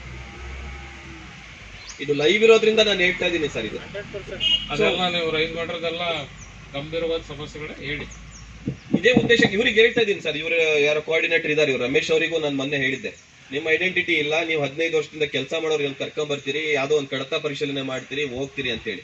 ಸೊ ನಾನು ಅವಾಗ್ಲೇ ಬೆಂಕಿ ಹಚ್ಚೋ ಕೆಲಸ ಅಂದ್ರೆ ಅದೇ ಸರ್ ನಾನು ಹೇಳಿದ್ದು. ಬರೀ ಆಗಿರೋದಷ್ಟೇ ತೆಗಿತಾರೆ ಅವರು, ಇನ್ನು ಉಳಿದಂತ ವಿಷಯಗಳನ್ನ ಇವ್ರು ಚರ್ಚೆನೂ ಮಾಡಲ್ಲ. ಇವ್ರಿಗೂ ಗೊತ್ತಿದೆ ಇಲ್ಲೋ ನನಗೆ ಗೊತ್ತಿಲ್ಲ. ಸಾಮಾಜಿಕ ಪರಿಶೋಧನೆ ಮಾಡೋದು ಏನಿದೆ ಅಲ್ಲ, ಇವರಿಗೆ ಸರಿಯಾಗಿ ಗೊತ್ತಿದೆ ಇಲ್ಲ ನನಗೆ ಗೊತ್ತಿಲ್ಲ. ಇವ್ರನ್ನ ಬಂದ ತಕ್ಷಣ ಕೇಳೋದಷ್ಟೇ, ಫೈಲ್ಗಳೇನೇನು, ಉದ್ಯೋಗ ಖಾತ್ರಿಯಲ್ಲಿ ಎಷ್ಟು ಕೆಲಸ ಆಗಿದೆ, ನರೇಗಾದಲ್ಲಿ ಎಷ್ಟು ಕೆಲಸ ಆಗಿದೆ, ದುಡ್ಡು ಎಷ್ಟು ಬಂತು, ದುಡ್ಡು ಎಷ್ಟು ಖರ್ಚು ಮಾಡಿದೆ, ಅಷ್ಟಕ್ಕೆ ಸೀಮಿತ ಆಗ್ತದೆ. ಉದ್ಯೋಗ ಖಾತ್ರಿ ಕೆಲಸ ಮಾಡೋರು ಎಷ್ಟು ಜನ ಇದ್ದಾರೆ, ಅವ್ರ ಪರಿಸ್ಥಿತಿ ಏನು, ಅವ್ರಿಗೇನು ತೊಂದರೆ ಆಗಿದೆ, ಅವ್ರಿಗೇನು ಫೆಸಿಲಿಟಿ ಇದೆ, ಅದು ಯಾವುದು ಕೇಳಿಲ್ಲ. ಟೋಟಲಿ ಈ ಸಾಮಾಜಿಕ ಪರಿಶೋಧನೆ ಅನ್ನುವಂಥದ್ದೇ ಎಲ್ಲ ಒಂದಿಷ್ಟು ನನಗೂ ನಿಮಗೂ ಕಮಿಟ್ಮೆಂಟ್ ಆಗುವಂತ ಒಂದು ವ್ಯವಸ್ಥೆ ಆಗ್ತಾ ಇದೆ ಅಂತ ಸರ್. ಮತ್ತೆ ಹಂಗೆ ಇರಲಿಲ್ಲ, ಇವ್ರು ಈಗ ಬಂದು ಕೋಆರ್ಡಿನೇಟರ್ ಏನಾದ್ರೆ ಕೋಆರ್ಡಿನೇಟರ್ ಬಂದು ಲೇಬರ್ಸ್ ಮಾತಾಡ್ಸ್ಬಿಟ್ಟು ಹೇಳ್ತಿರೋದು ಇವ್ರು ಯಾರು ಐಡೆಂಟಿಟಿ ಏನು, ಇವರೇ ಸೋಷಿಯಲ್ ಐಡೆಂಟಿಟಿ ಬಂದ್ರೆ ಅನ್ಲಿಕ್ಕೆ ಸರ್ಕಾರ ಕೊಟ್ಟಿರೋದು ಆದೇಶ ಏನಾದ್ರು ಇದೆಯಾ, ಐಡಿ ಕಾರ್ಡ್ ಇದೆಯಾ, ಇವ್ರು ಯಾರು ಏನಾದ್ರು ಫೈಲ್ ಮಿಸ್ಟೇಕ್ ಆಯಿತು ನಾಳೆ PDO ಇಂಜಿನಿಯರ್ದು ತಲೆದಂಡ ಹಾಕೈತಿ ಇವ್ರೆ ಅದು ಅದು ಇದು ಪಾಲಿಸಿ ಮ್ಯಾಟ್ರು. ಇಡೀ ಸ್ಟೇಟಲ್ಲೇ ಇದು ಇಶ್ಯೂ ಆಗುತ್ತೆ. ಚೇತನ್ ಹೇಳ್ತಿರ್ತಕ್ಕಂಥದ್ದು ಇಂಪ್ಲಿಮೆಂಟ್ ಆಯಿತು ಅಂದ್ರೆ ಇಡೀ ಸ್ಟೇಟಲ್ಲಿ ಇವ್ರಿಗೆ ಒಂದು ರೆಕಗ್ನೈಸೇಷನ್ ಸಿಗುತ್ತೆ. ಇಂತಿಂಥವ್ರು ಸೋಷಿಯಲ್ ಆಡಿಟಲ್ಲಿ ಮಾಡ್ತಕ್ಕಂಥ ಸೋಷಿಯಲ್ ಆಡಿಟ್ ಕೋಆರ್ಡಿನೇಟ್ರು, ಅವ್ರಿಗೊಂದು ನೇಮಕಾತಿ ಆದೇಶ, ಇವ್ರಿಗೆ ಆದೇಶ ಇದಾವೆ, ರಮೇಶ್ಗೆ ಆದೇಶ ಇದೆ. ಆದ್ರೆ ಉಳಿದಿರ್ತಕ್ಕಂಥ ಹುಡುಗರು ಏನಿದ್ದಾರೆ ಅಂತಂದ್ರೆ ಅವ್ರಿಗೆ ದಿನಕ್ಕೆ ಅವ್ರಿಗೆ ಕೆಲಸ ಮಾಡಿದ್ರು ಅಂದ್ರೆ ಲೇಬರ್ಗೆ ಕೂಲಿ ಕೊಡ್ತಾರೆ, ಕೂಲಿ ಕೊಡ್ತಾ ಇದ್ದಾರೆ. ಅವ್ರಿಗೆ ಮಂತ್ಲಿ ಫಿಕ್ಸ್ ಸ್ಯಾಲರಿನೂ ಅದು ಇದು ಇಲ್ಲ. ಅಂತ ಕೇಳಿದ್ದು ಒಳ್ಳೇದೇ ಇದೆ, ಸರಿನೇ ಇದೆ. ಅವರಿಗೆ ಒಂದು ನೇಮಕಾತಿ ವಿಧಾನ ಬರಬೇಕು. ಒಂದು ತಾಲೂಕಿಗೆ ಎಷ್ಟು ಜನ ಇಂಜಿನಿಯರ್ಗಳು 20 ಜನ ಅದಾರ, ಅವ್ರಿಗೊಂದು ಅಪಾಯಿಂಟ್ಮೆಂಟ್ ಆರ್ಡರ್ ಇರುತ್ತೆ, ಅವ್ರಿಗೊಂದು ಐಡಿ ಕಾರ್ಡ್ ಇರುತ್ತೆ, ಅವ್ರಿಗೊಂದು ಐಡೆಂಟಿಟಿ ಇದೆ, ಲಾಗಿನ್ ಇದೆ. ಬಟ್ ಈ ಹುಡುಗರುಗಳಿಗಿಲ್ಲ. ಹೆಂಗಾಗಿದ್ದಾರೆ ಅಂತಂದ್ರೆ ದಿನಗೂಲಿ ನೌಕರ ಆದಂಗೆ ಆಗಿದ್ದಾರೆ ಅವರು. ಅವ್ರಿಗೊಂದು ನೇಮಕಾತಿ ಆಗಲಿ, ಅವ್ರಿಗೊಂದು ಫಿಕ್ಸ್ ಸ್ಯಾಲ್ರಿನೂ ಆಗಿರಲಿ, ಅವ್ರಿಗೊಂದು ಕಾರ್ಡ್ ಕೊಡ್ಲಿ. ಅಟ್ಲೀಸ್ಟ್ ನಾವು ಸೇರ್ಕೊಂಡಿದ್ದೀವಿ. ಈಗ ಏನಾಗಿದೆ, ಕೋಆರ್ಡಿನೇಟರ್ ಇವನು ವಿಶ್ವಾಸದಲ್ಲಿ ಇರೋ ತನಕ ಅವ್ರು 8 ಜನ ಕೆಲಸ ಮಾಡ್ತಾರೆ. ಇವನಿಗೆ ಏನಾದ್ರು ವಿಶ್ವಾಸ ಇಲ್ಲ, ನೀನು ಹೋಗಮ್ಮ ಅಂತಂದ್ರೆ ಅವ್ರು ಹೋಗ್ತಿರ್ಬೇಕು. ಅವ್ರಿಗೆ ಕೇಳಲಿಕ್ಕೆ ಯಾವುದೇ ಲೀಗಲಿ ಅಧಿಕಾರನೇ ಇರಲ್ಲ. ನೀನು ಇವತ್ತು ಬೇಡ ಅಂದ್ರೆ ಬರಂಗಿಲ್ಲ, ಇವತ್ತು ಬಾ ಅಂದ್ರೆ ನೀನು ಬರ್ಬೇಕು. ಸೊ ಹಂಗಾಗಿ ಅವ್ರಿಗೊಂದು ಬೇಸ್ ಸಿಗಲಿ, ಅವ್ರಿಗೊಂದು ಸ್ಟ್ರೆಂತ್ ಸಿಗ್ಲಿ ಅಂತಕ್ಕಂಥ ಕನ್ಸರ್ನ್. ಅದು ಪಾಲಿಸಿ ಮ್ಯಾಟ್ರು. ನೀವು ರಾಜ್ಯ ಸಂಘದಲ್ಲೂ ಕೂಡ ಇರೋದ್ರಿಂದ ಅಲ್ಲಿ ಕಮಿಷನರ್ ಹತ್ರ ಮಾತಾಡಿ ಅವ್ರಿಗೊಂದು ನೇಮಕಾತಿ ವಿಧಾನ ಮಾಡಿ ಅವ್ರಿಗೊಂದು ಒಂಚೂರು ಮಂತ್ಲಿ ಸ್ಯಾಲ್ರಿ ಗೌರವಧನ. ಈಗ ನಮ್ಮ ಲೈಬ್ರರಿಯನ್ನುಗಳಿಗೆ ಕೊಡ್ತಾರೆ, ನಮ್ಮ ನೀರ್ಗಂಟೆಗಳಿಗೆ ಕೊಡ್ತಾರೆ, ಹಂಗೆ VRPಗಳು ಗೌರವಧನ ಕೊಡಿ, ದಿನಗೂಲಿ ಬೇಡ. ಆ ಥರದಲ್ಲಿ ನೀವು ಸಂಘದಿಂದ ಅಲ್ಲಿ ಮಾತಾಡಿದ್ರೆ ಯೂಸ್ಫುಲ್. ಇಲ್ಲೇನ್ ಗೊತ್ತಾ, ನಾವೀಗ ಏನೋ ನೀವು ಕೇಳಿ ಪ್ರಶ್ನೆಗೆ ನನ್ನಂತದಲ್ಲಿ ನಾನೇನು ಸಮಜಾಯಿಸಿ ಕೊಡ್ಬೋದು, ಅದನ್ನ ಕೊಡ್ಬೋದು ಅಷ್ಟೇ Chetan.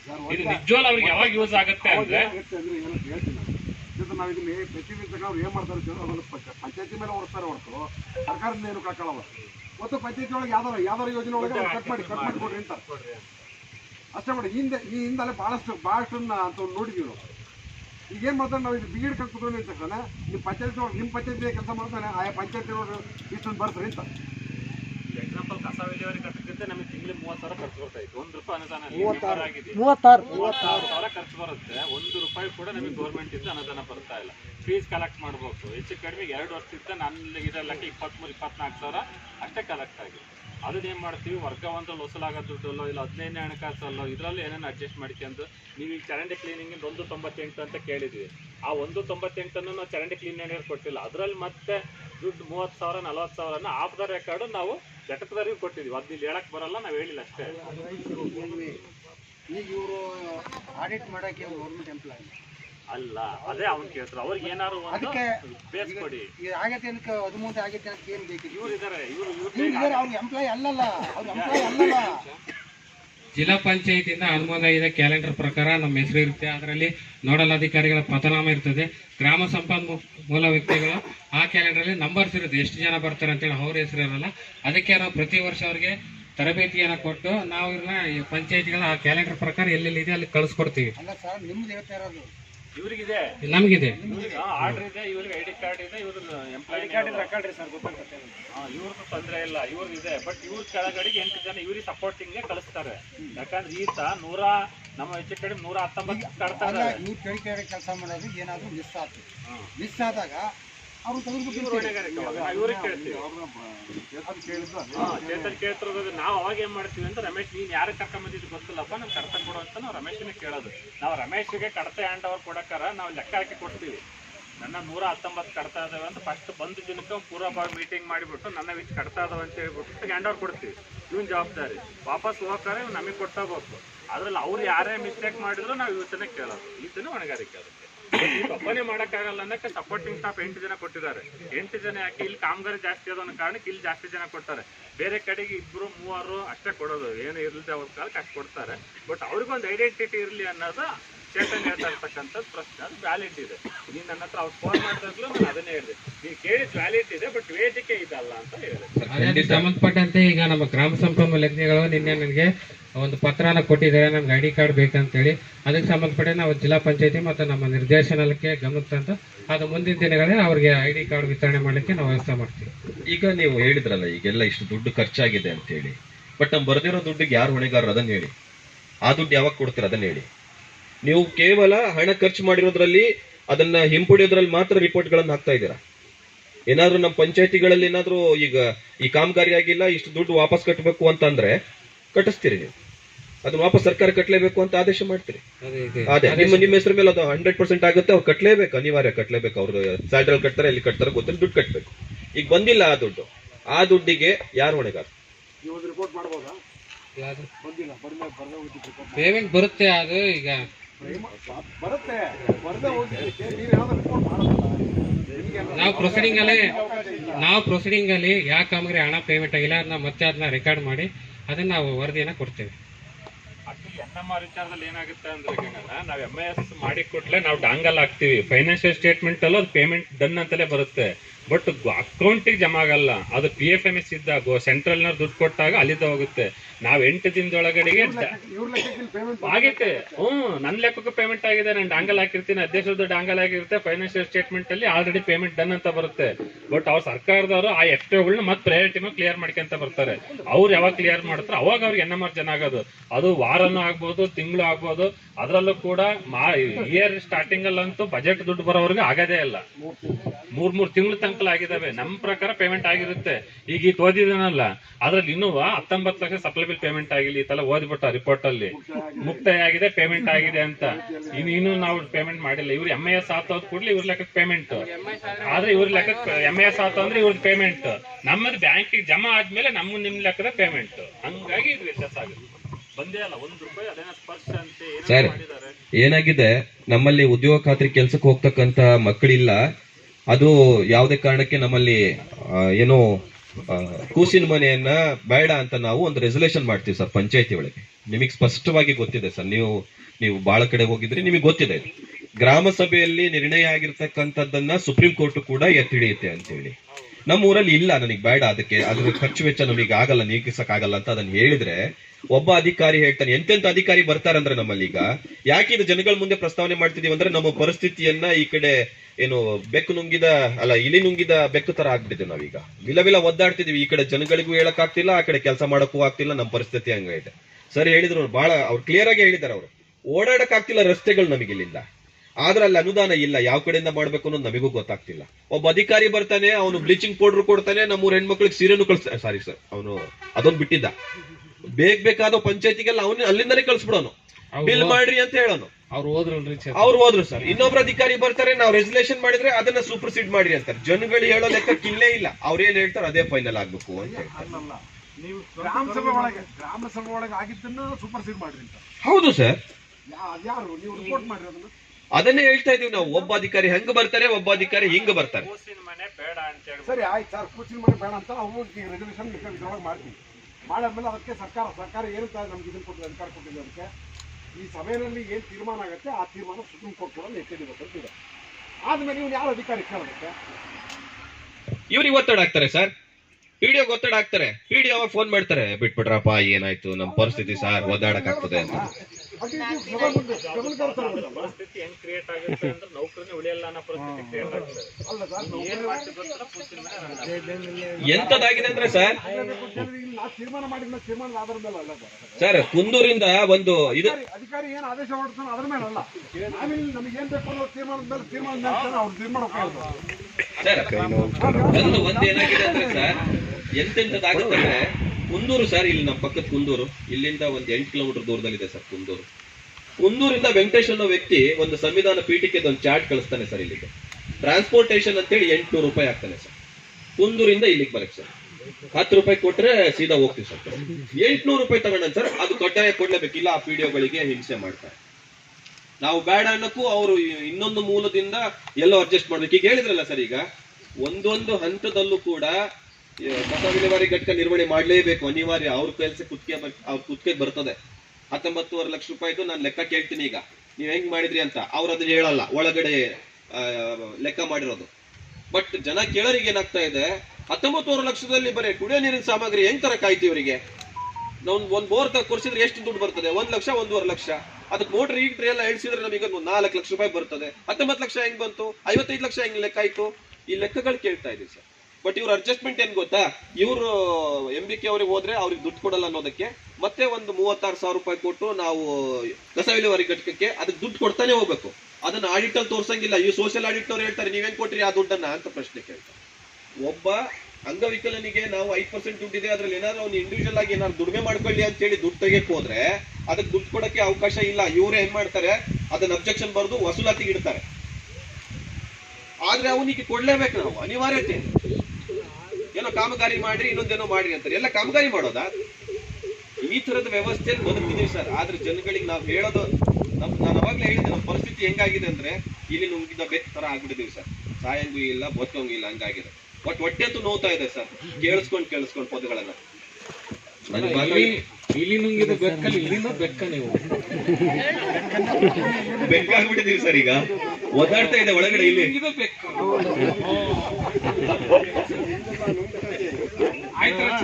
Thank you sir, thank you. 2010 ಪಂಚಾಯತಿಗೆ, ನಮ್ಮ ಪಂಚಾಯತಿಗೆ ಇಲ್ಲಿ ಬಂದಿರಲಿಲ್ಲ, ವಿಪಕ್ಷ ಮಾಡಿದ್ರು. ಅವಾಗ UPS ಕಳಿಸಿ ವಿಪಣ್ಣ UPS ಕಳಿಸಿದ್ರೆ ಇಲ್ಲಿ ಅವರು ಹೊರ ಖರೀದಿ ಮಾಡಿದ್ರು 22,000 ರೂಪಾಯಿ. ಅವ್ರು 86,000 ರೂಪಾಯಿನ ಬಿಲ್ ಹಾಕಿದ್ರು. ಇವ್ರು 86,000 ರೂಪಾಯಿ. ಆ ಜೈನ್ ಅಂತ ಹೇಳಿ ಒಬ್ರು ಎಲ್ಲ ಗುತ್ತಿಗೆ ಮಾಡ್ಕೊಂಡಿದ್ವಿ. ಹೊನ್ನಾಳಿ, ಜನಿಯರಿ, ಜಗಳೂರು ಇವನ್ನೆಲ್ಲ ಅವನು ಗುತ್ತಿಗೆ ಮಾಡ್ಕೊಂಡಿದ್ವಿ. ಲಾಸ್ಟಿಗೆ ಅವನು ಇಟ್ಕೊಂಡು ಅಲ್ಲಿಗೆ ಅಷ್ಟು ಎಲ್ಲ ಪಂಚಾಯತಿ ಅಲ್ಲಿಗೆ ಡ್ರಾಪ್ ಆದವು. ಅಲ್ಲಿಂದ ಮುಂದಕ್ಕೆ ಯಾರು ಬಿಲ್ ಮಾಡಲೇ. ನಾನೀಗ ನಮ್ಮ ಪಂಚಾಯತಿ ಒಳಗೆ ಬಿಲ್ ಮಾಡಬೇಡ್ರಿ, ಇದನ್ನ ಹೊರಗಿಂದ ತಗೊಂಡ್ರೆ ಎಷ್ಟು ಖರ್ಚಾಗ್ತದೆ, ಇದು ಇಷ್ಟು ಖರ್ಚಾಗ್ತಾ ಇದ್ರೆ ನೀವು ಮಾಡಬೇಡ್ರಿ ಅಂತ ಹೇಳಿ ಹಾಕಿದ್ರೆ ಅದೆಲ್ಲ ಪೇಪರ್ನಾಗೆಲ್ಲ ಒಳ್ಳೆ ಇದೆ. ಅದು ಅದೇ ನಮ್ದು ರೋಡಿಂದ ಸಮಸ್ಯೆ ಏನಂದ್ರೆ 1947 ಆಗಸ್ಟ್ 15 ರಾತ್ರಿ ಸಿಕ್ತು. ಈಗೇನ್ ಮೋಸ್ಟ್ಲಿ ಇದು ನಮ್ದು 2047 ಆಗಸ್ಟ್ 15 ಸಿಗುತ್ತಾ, ಅಷ್ಟೊತ್ತಿಗೆ ನಾವಿರ್ತಾವ ಗೊತ್ತಿಲ್ಲ. ಈಗ ಒಬ್ರು ಅಲ್ಲಿ ಇವರು ನರೇಂದ್ರ ಒಬ್ರು ಸತ್ರು, ಫ್ರೀಡಮ್ ಫೈಟರ್ ಆದವರು. ಈಗ ಮಹಾತ್ಮ ಗಾಂಧಿ ಅಲ್ಲ, ನಮ್ ಲೆಕ್ಕ ಹಂಗೆ ಹೇಳ್ಬೇಕ. ಈಗ ಆ ರೋಡಿಗೆ ನಾವು ಆತರ ಹೇಳ್ಬೇಕ, ಸ್ವಾತಂತ್ರ್ಯಕ್ಕೋಸ್ಕರ. ನೋಡಪ್ಪ, ನೀನು ಯಾವ ಪದನಾರ ಹೇಳು, ರೋಡಿಗೆ ಎಲ್ಲ ಹೋರಾಟ ಮಾಡಿದ್ದು ಫ್ರೀಡಮ್ ಫೈಟಿಗೆಲ್ಲ ಹೋಲ್ಸ್ಬೇಡ. ಈಗ ಈ ಅನಿವಾರ್ಯತೆ ಸಂಘ ಇದೆ. ಚಂದ್ರಪ್ಪ ಮೇಶ್ವರ ಪಾಪ ಅವರು ಅಲ್ಲೇ ಮೆತ್ತಗಾಗಿ ಹೋದ್ರು. ಈಗ ನೆಕ್ಸ್ಟ್ ವಯಸ್ಸು ನಿಂದು ಅಲ್ಲಲ್ಲ, ಚೆನ್ನಾಗಿರ್ಲಿ ಸರ್ ಅಂತ ಹೇಳ್ತಾ ಇಲ್ಲ. ಈಗ ಗಿರಿಮ ಹೋರಾಟ ಮಾಡ್ದ, ಈಗ ನೆಕ್ಸ್ಟ್ ನಾವು ಹೋರಾಟ ಮಾಡ್ಬೇಕು. ನಾವ್ ಯಾರಿಗೆ ಹೋಲಿಸ್ಬೇಕು ಅಂತ ಗೊತ್ತಾಗ್ತಿಲ್ಲ. ಬಟ್ ಅಧಿಕಾರಿಗಳು ಕೇಳಿದ್ರೆ ಅವ್ರು ಸ್ವಲ್ಪ ಡಿಸ್ಪ್ಯೂಟ್ ಇದೆ ಅಂತ ಹೇಳಿದ್ರೆ ಅದು ನಿಮ್ ಗಮನಕ್ಕೆ ಬಂದು. ಈಗ ನಾನು ಆಕ್ಚುಲಿ ಲಾಸ್ಟ್ ಟೈಮ್ ಮಂಜಣ್ಕಕ್ಕ ಗಂಗಣ್ಣ ಪೀರಿಯಡ್ ಅಲ್ಲಿ ಫೇಸ್ಬುಕ್ ಲೈವ್ ಬಂದಿದ್ದೆ. ಅವರು ಮಗನೇ ಫಸ್ಟ್ ತೆಗಿಯೋದನ್ನ ಅಂತ ಹೇಳಿದ್ಕೆ ನಾನು ತೆಗೆದಿದ್ದೆ. ನಿಮ್ ಗಮನಕ್ಕೆ ಇದೇನೋ ಗೊತ್ತಿಲ್ಲ. ನಾನ್ ಗಮನಕ್ಕೆ ತಂದು ಸಾಕಾಯ್ತು. ಯಾಕಂದ್ರೆ ನಮಗೆ ಒಂಥರ ಮುಜುಗರ ಆಗುತ್ತೆ ನಿಮ್ಮ ಹತ್ರ ಪದೇ ಕೇಳೋದಕ್ಕೆ. ಫೇಸ್ಬುಕ್ ಗೊತ್ತಿಲ್ಲ, ಉಳಿದಿಲ್ಲ ಅಲ್ಲ ಗೊತ್ತಿದೆ. ಬಟ್ ನಮಗೆ ಮುಕ್ತಿ ಯಾವಾಗ? ಈಗ ಏನಾಗುತ್ತೆ ಗೊತ್ತಾ, ಅಲ್ಲಿ ಅಕಸ್ಮಾತ್ ನಮ್ಮ ಅಮ್ಮನೇ ಆಗ್ಲಿ ಯಾರಲ್ಲಿ ಅಲ್ಲಿ ಯಜಮಾನ್ರಿದ್ದಾರೆ, ಚಪ್ಪಿ ಗಿಪ್ಪಿ ಮಳೆಗಾಲದಲ್ಲಿ ಮುರುಕಂದ್ರೆ ಅಕಸ್ಮಾತ್ ನೋವಾಗ ನಮಗ ಹೊರತು ಬೇರೆ ಯಾರ ಮನೆಗೂ ಆಗಲ್ಲ. ಈಗ ಒಬ್ರು ಅಧ್ಯಕ್ಷರು ಹೋದ್ರು, ನೆಕ್ಸ್ಟ್ ಈ ಮೆಂಬರ್ ಆಗಿನಿ. ನನಗೆ ಅಲ್ಲಿ ಮಲ್ಲಪ್ಪ ಮಾವ ಅಂತ ಗೊತ್ತಾ, ಚಾರ್ಜಿ ಮಾಡಕರ ಆಗ್ಲಿ ನಿನ್ ಕೈಲಿ ಆಗ್ಲಿಲ್ಲ, ನಿನ್ ಕೈಲಿ ಆಗಲ್ಲ ಅಂತ ನನಗೆ ನಾಚಿಕೆ ಆಗತ್ತಿ. ಸ್ವಂತ ಮನೇನೆ ಮಾಡ್ಕೊಂಡು, ಸ್ವಂತ ರೋಡೇ ಮಾಡ್ಕೊಂಡು ಮನೆ ರೋಡ ಇನ್ನು ಒಂದು ವಾರ್ಡಿನ ನಾನು ಏನ್ ಕಿಸ್ತೆ ಅನ್ನಂಗೆ ಆಗೈತೆ ಪರಿಸ್ಥಿತಿ. ಸಮಸ್ಯೆ ಏನೈತಿ ಅದನ್ನು ಬಗೆಹರಿಸಕ್ಕ ಅಲ್ರಿ ಈಗ ಎಷ್ಟು 38 ವರ್ಷ ನನಗೆ 30 ವರ್ಷದಿಂದ ಬೇಕಾದು ಜನಪ್ರತಿನಿಧಿ ಆದವ್ರಿಗೆ ಅಲ್ಲಿ ಏನ್ ಪ್ರಾಬ್ಲಮ್ ಇದೆ, ಆ ಪ್ರಾಬ್ಲಮ್ ಅನ್ನು ಬಗೆಹರಿಸುವಂತದ್ದು ನಮ್ ಜವಾಬ್ದಾರಿ. ಗೊತ್ತಾಯ್ತು, ಒಪ್ಪಿಂತೀನಿ. ಬಟ್ ಆದ್ರೆ ನನಗೆ ನಾಚಿ ಆಗ್ತೈತಿ. 38 ವರ್ಷ 30 ವರ್ಷ ಬೇಕಾದ ಅಲ್ಟಿ ಮಾಡ್ಸಕ್ಕೆ ಅಂದ್ರೆ ಇಲ್ಲಿ ಏನಾಗ್ತಿದೆ ಅಂತ ನನಗೆ ಗೊತ್ತಾಗ್ತಿಲ್ಲಪ್ಪ. ಈ ಫೈನಲ್ ಕಕ್ಕರಿ ಇವತ್ತೇ ನೋಡ್ರಿ ಆಶ್ರಮ ಕಕ್ಕ ನಿಜವಾಗ್ಲು ಲೈವ್ ಆಗ್ತದೆ. ಏನಾಗುತ್ತೆ ಅಂದ್ರೆ ನಮ್ಮ ಪರಿಸ್ಥಿತಿ ಹೇಳಬೇಕಲ್ಲ. ಮೊನ್ನೆ ಹೆಂಗ್ ಅಡ್ಡಿದೆ ನಮಗೆ ಗೊತ್ತೈತಿ. ಕಲ್ ಇಟ್ಕೊಂಡು ಅಡ್ಡಿದೀವಿ.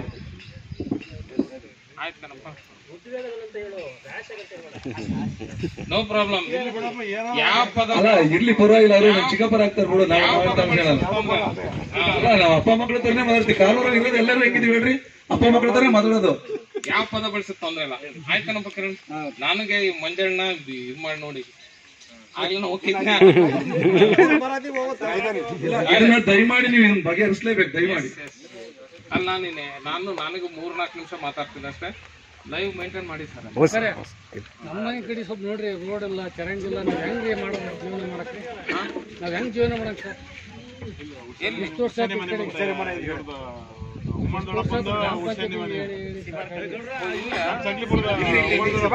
ಶಿವರ್ಕಟ್ಟೆ ಎಂಬಾಗ ಈಗ ಇವರವೆಲ್ಲ ಮನೆಗಳಿಗೆ ಎಷ್ಟು ವರ್ಷ? ಅಲ್ಲ ಇವ್ರ ಸಮಸ್ಯೆ ಅಲ್ಲ ಇವ್ರ ಕಿರಣ್ ಅವ್ರ ಮನೆಗಳಾಗಿ ಎಷ್ಟು ವರ್ಷ? ಒಂದು 50 ವರ್ಷ ಮೇಲೆ ಆಯ್ತು. 50. ನಿಮ್ ಮನೆಯಾಗ ಎಷ್ಟು ವರ್ಷ? ಸಿಸಿ ರೋಡ್ ಮಾಡಿದ್ರು ಮಾಡಿರ ಮನೆ ಮುಂದೆ ಸಿಸಿ ರೋಡ್ ಆಗಿಲ್ಲ. ಮತ್ತೆ ಸಿಸಿ ರೋಡ್ ಆಗೈತಿ ಅಂದ್ರೆ ಮಾಡ್ತೀನಿ. ಓಡಾಡಕ್ ಆಗ್ತಲ್ರಿ ಗೌಡ್ರೆ. ಆ ಕಡೆಗೆ ಚರಂಡಿಗೆ ರೋಡಕ್ಕೆ ಹೋಗಕ್ ಬಿಡಕ್ಕಾಗಲ್ಲ ಸರಿ ನಮ್ಮ ಅದನ್ನ ಈ ಕಡೆ ತಂದು ಈ ಕಡೆ ನಮ್ಮ ಪಂಚಾಯತಿ ಮುಂದ್ಗಡೆ ರೋಡಿಗೆ ಇಲ್ಲಿ ತನಕ ಹೋಗ್ತಾರೆ. ಮೂರು ರೋಡಿಗೆ ಹೋಗ್ಬೇಕು. ಇಲ್ಲ ಅಂದ್ರೆ ಆ ಕಡೆ ಕೆಳಗಡೆಗೆ ಅವ್ರು ಒಪ್ತಿಲ್ಲ.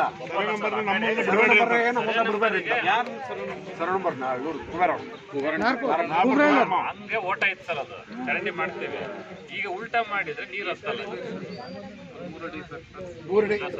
ಅಲ್ಲ ಸರ್ ಹಿಂದೆಲ್ಲ ಮಾತಾಡ ಅದೇ ಹಿಂದಕ್ಕೆ ಮಾತಾಡಿ ನಾವು ಅದ್ರ ಕಾರ್ಯವರ್ಗು ಕೂಡಿಸ್ಬೇಕು ಅಂತೇಳಿ ಎಲ್ಲ ವ್ಯವಸ್ಥೆ ಮಾಡಿದ್ವಿ. ನಾವು ಬೇಡ ಅಂದ್ರೆ ನಾಳೆ ಕೂಡಿಸ್ಬೇಕಲ್ಲ.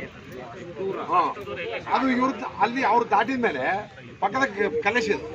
ಕಲೇಶ್ ಅಂತ ಹೋಗ್ತಾಳ ಚರಂಡಿ, 2 ಚರಂಡಿ, ಇನ್ನೊಂದು ಚರಂಡಿ, ಇನ್ನೊಂದು ಚರಂಡಿ. ನೀರು ಹತ್ತಲ್ಲ ಸರ್. ಚರಂಡಿ ಮಾಡಿದ್ರೆ ಮತ್ತೆ ಸಮಸ್ಯೆ. ಅದು ಎತ್ತರ ಮಾಡಕ್ಕೂ ಬರಂಗಿಲ್ಲ. ಈಗ ಮನೆ ಅದೇ ಲೆವೆಲ್ ಕಟ್ಕೊಂಡ್ಬಿಟ್ಟು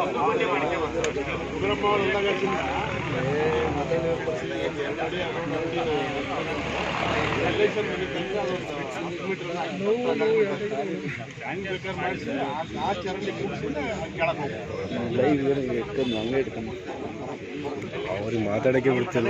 ಮನೆ ಕಾಲೇ ಹೋಯ್ತಲ್ಲ, ನೆಟ್ಟಿಗೆ ತಗೊಂಬಂದು ಈ ಕಡೆ ಕಲ್ಲೇಶ್ವರ ಮನೆ ಕಡೆಗೆ ಚರಂಡಿ ಖಾಸಗಿ ಜಾಗದಾಗ ಚರಂಡಿ ತರಕ್ ಬರಲ್ಲ ನಾವು. ಆ ಜಾಗದಾಗ ಎರಡು ಸಮಸ್ಯೆ ಇದೆ. ಒಂದು ನಾಲ್ಕು ಸಮಸ್ಯೆ. ನಾಲ್ಕು ದಾಟಿಸಿ ನಾವೀಗ ಅಡ್ಡ 4 ದಾಟಿ ಕೆಳಗಡೆ ಪೂಜಾ ಹೊಲದಾಗ ತಲಾವು ಇದು ಒಂದು ಇದರದ್ದು ಒಂದು ಹಾಸ್ಪಿಟ್ಲ್ವರೆಗೂ ಐತಿ. ಹಾಸ್ಪಿಟ್ಲ್ ಪಕ್ಕದಾಗ ಹಿಂಗ್ ಮಾಡಿದೀವಿ. ಬಟ್ ಇಲ್ಲಿ ಕೆಳಗಡೆ ಹೋಗಕ್ಕೆ ಇವ್ರದ್ದು ಜಯಣ್ಣ ಇವೆರಡು ಆದ್ರೆ ಇಲ್ಲಿ ನೀರು ಅರ್ಧ ನೀರು ಹಂಗ ಹೋಗೋದು. ಈ ನಮ್ ಜಯಣ್ಣ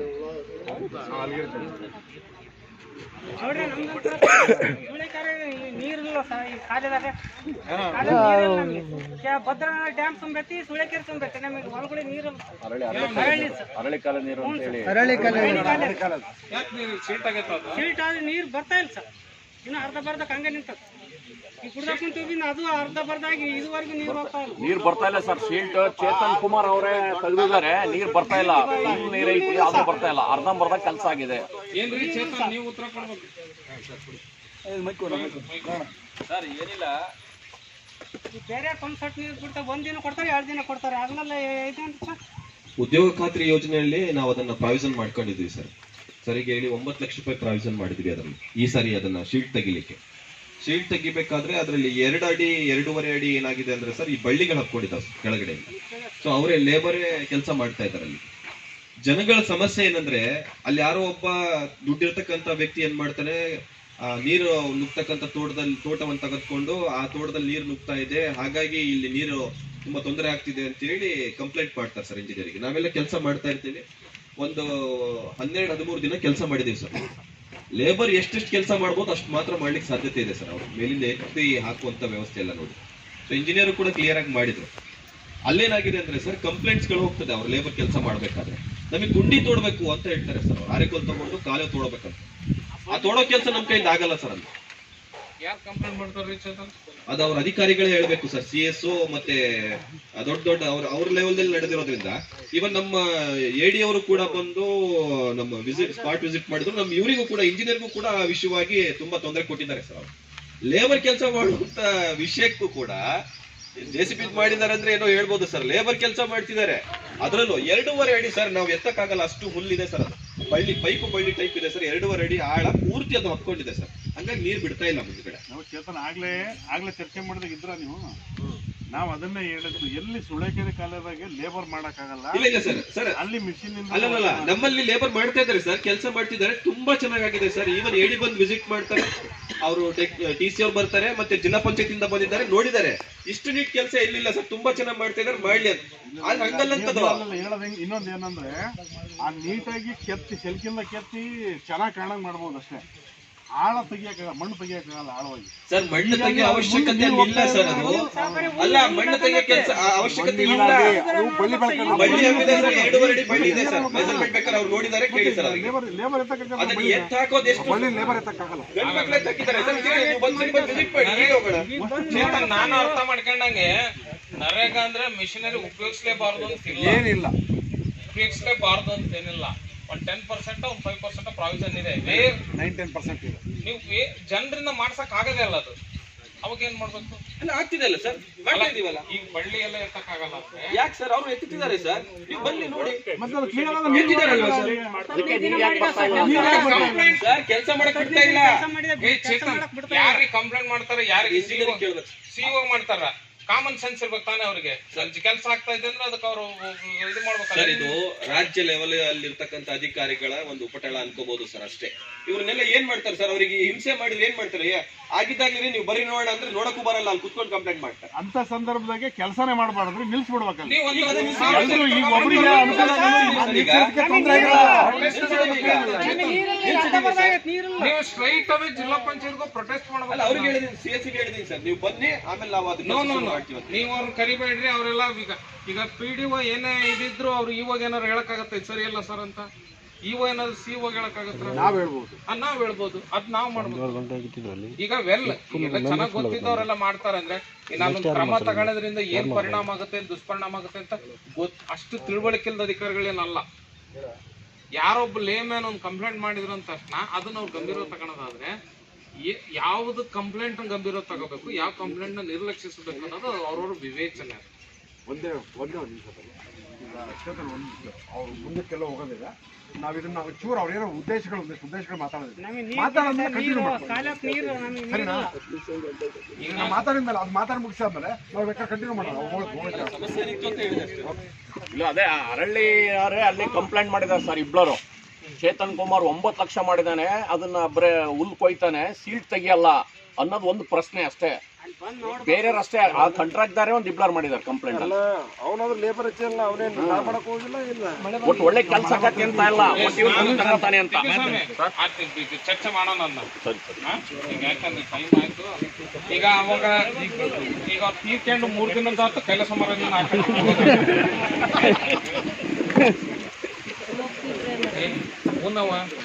ನಮ್ಮ ಸಾಮಾಜಿಕ ಪರಿಶೋಧನೆ ಗ್ರಾಮ ಸಭೆಯ ಅಧ್ಯಕ್ಷತೆಯನ್ನು ವಹಿಸಿಕೊಂಡಿರುವಂಥ ನಮ್ಮ ಗ್ರಾಮ ಪಂಚಾಯತಿ ಅಧ್ಯಕ್ಷರಾದ ಪ್ರಿಯಾಂಕರವರೇ, ಉಪಾಧ್ಯಕ್ಷರಾದ ಫಾತಿಮಾ ಅವರೇ, ಗ್ರಾಮ ಪಂಚಾಯತಿ ಹಾಲಿ ಮಾಜಿ ಸದಸ್ಯರೇ, ನಮ್ಮ ಗ್ರಾಮದ ಎಲ್ಲ ಬಂಧುಗಳೇ, ಈ ಆವರಣದಲ್ಲಿರುವ ವಿವಿಧ ಇಲಾಖೆಯ ಮತ್ತು ಪಂಚಾಯತ್ ರಾಜಿನ ಎಲ್ಲ ಅಧಿಕಾರಿ ವರ್ಗದವರೇ, ಮಳೆನೂ ಸಾಕು ಮುಗಿಸ್ರಿ ಅಂತಾನೆ ಬರ್ತಾ ಇದೆ.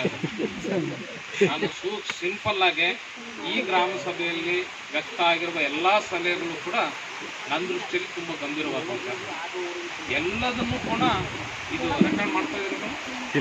ಇವತ್ತು ಸಲಹೆ ಆಗಿದ್ದೆಲ್ಲದೂ ರೆಕಾರ್ಡ್ ಮಾಡಿದ್ರು.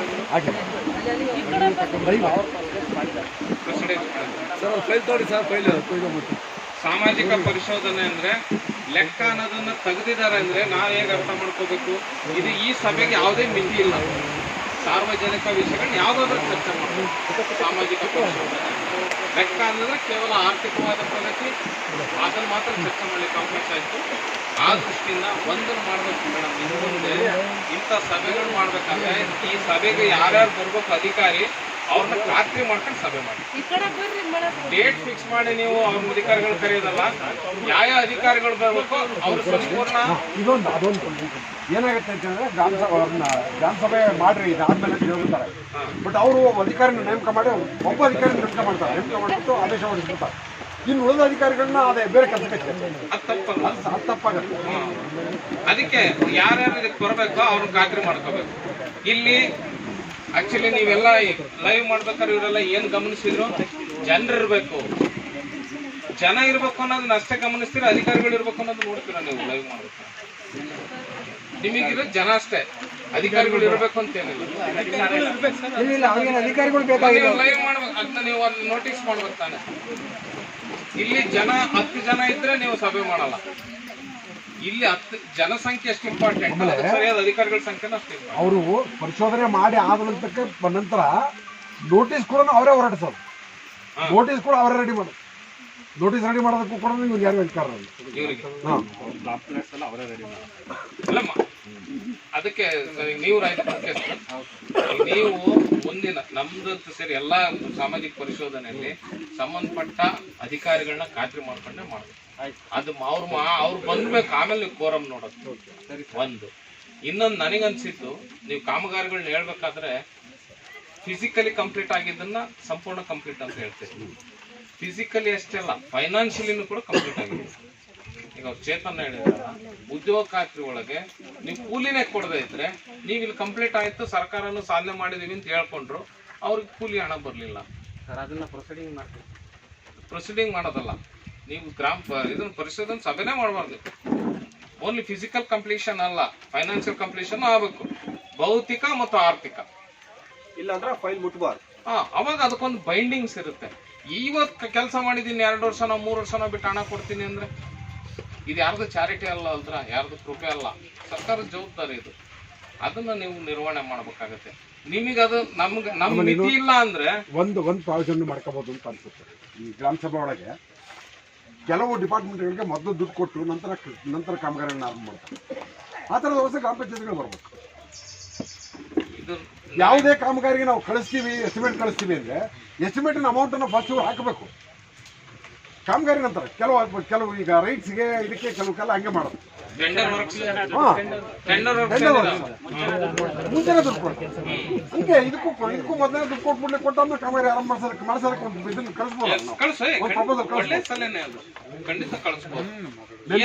ನೆನ್ಪಿಟ್ಕೊಳ್ರಿ ಸರ್. ಇದೆಲ್ಲ ಇಲ್ಲಿ ವ್ಯಕ್ತಾಗ ಎಲ್ಲಾ ಸಲಗಳನ್ನು ನೀವು ಪ್ರೊಸೀಡಿಂಗ್ಸ್ ಮಾಡಿ ಕಳಿಸಿ. ಒಂದು PDO ನಮ್ಗೆಲ್ಲ ನೀವು ನೆಕ್ಸ್ಟ್ ಗ್ರಾಮ ಸಭೆ ಕರಿಬೇಕಾದ್ರೆ ಇದೆಲ್ಲದು ಕವರ್ ಆದ್ರೆ ಮಾತ್ರ ಕರೀರಿ, ಇಲ್ಲದ್ರೆ ಕರೀಲಿಕ್ಕೆ ಹೋಗ್ಬೇಡಿ.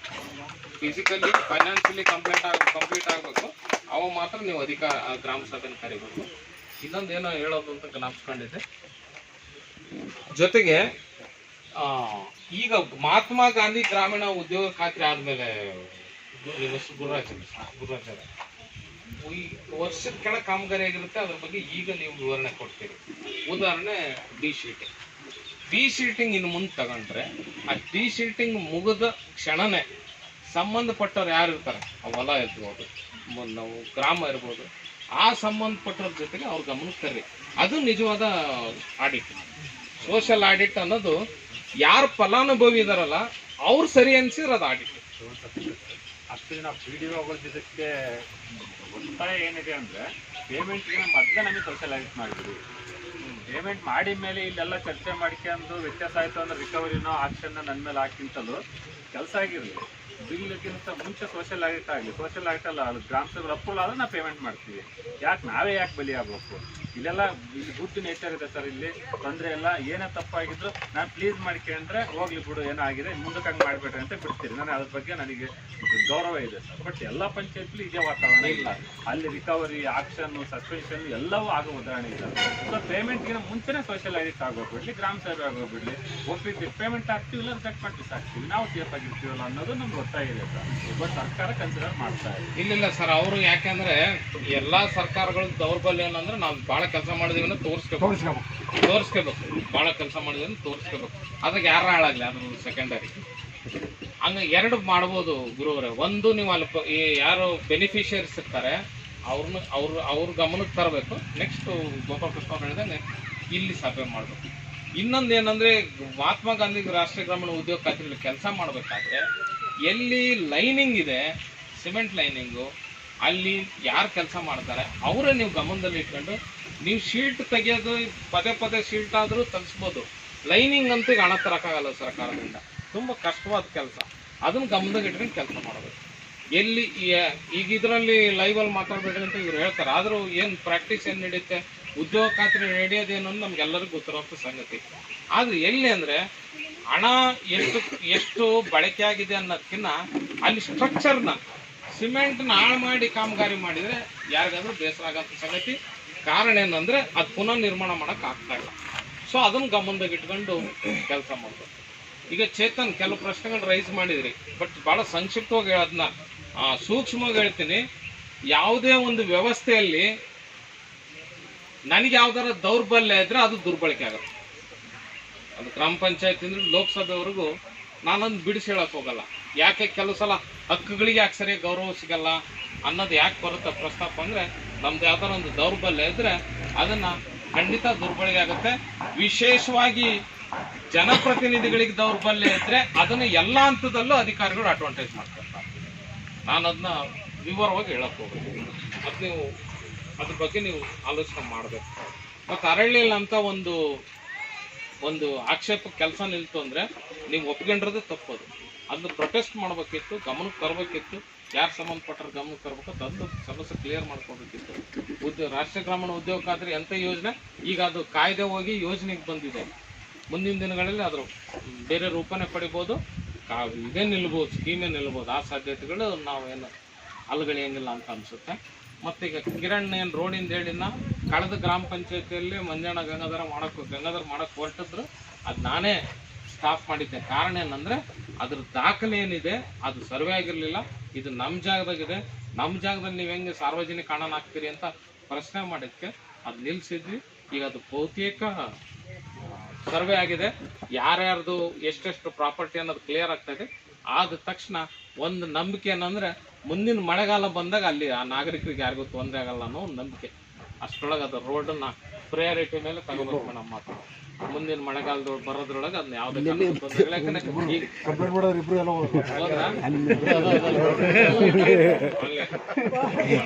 ಅಲ್ಲ ಅಟ್ಲೀಸ್ಟ್ ಬಗೆಹರಿತೈತಿ ಅಂತ ಹೇಳಿದಾಗ ಚಪ್ಪಾಳೆ